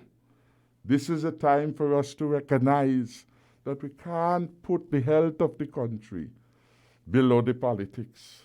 Our coat of arms, and that is why I spoke to the national emblems. Our coat of arms, our motto, country above self. For this time being, let's forget the political party. Let's do what we can, because the life we will save may be our very own. And that is the challenge. When people are looking for binksmanship, when people are looking for some form of attention or to prove a point, to undermine the health sector, it will not work. More than ever, we have to appreciate the Rex-Nettleford point. All we have is us. We have to work together. Whatever our political divide, the virus knows no party, no class, no geography, no region. All of us then have to be united to be able to win the battle. The government processes are welcome. Welcome in. All who want to be a part, I extend the invitation for you to reach out to the relevant authority, because we don't have all the answers, but we have a duty as the government to do the best that we can do for our country. If you want to be part of those who are engaged in health planning, reach out to the Chief Medical Officer, Dr. Hazel Laws. She's the best that we have had for almost a century. And she's very, amicable. She's just a gem. So if you want to make a contribution, that we do. If you want to contribute to the work of the National Emergency Operations Center, please volunteer with Mr. Abdias. There will be a room for everyone to be able to make their contribution. If you want to help us to refine the statutory rules and orders, we are open. Each one of these, if you look at these SRO, each time they come out, there's some changes in them. And that is because we have been receptive to feedback.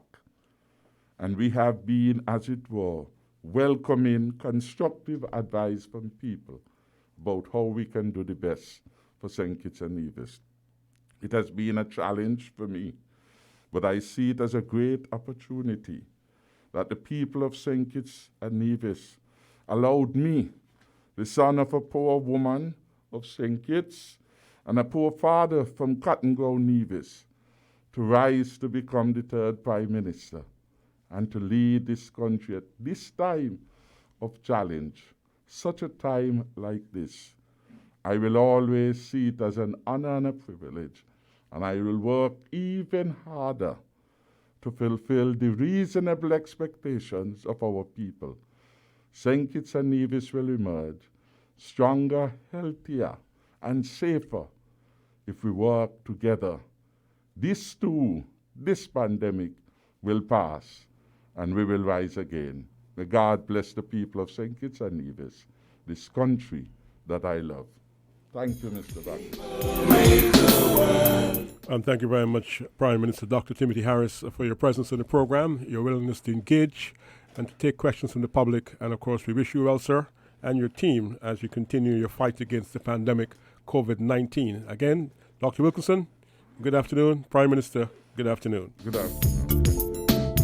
Let me say good afternoon to all our colleague stations as well who are part of the broadcast, reminding our listeners that at 5 o'clock this afternoon there's going to be another briefing from the National Emergency Operations Center, as well as each and every day. And of course, you can tune into most of the radio stations in St. Kitts online as well to get the very latest information from the National Emergency Operations Center. Thank you so much for your time. Thanks to Trent Sargent for his excellent work in the technical capacity. And of course, we wish you well, our listeners, all the best to you.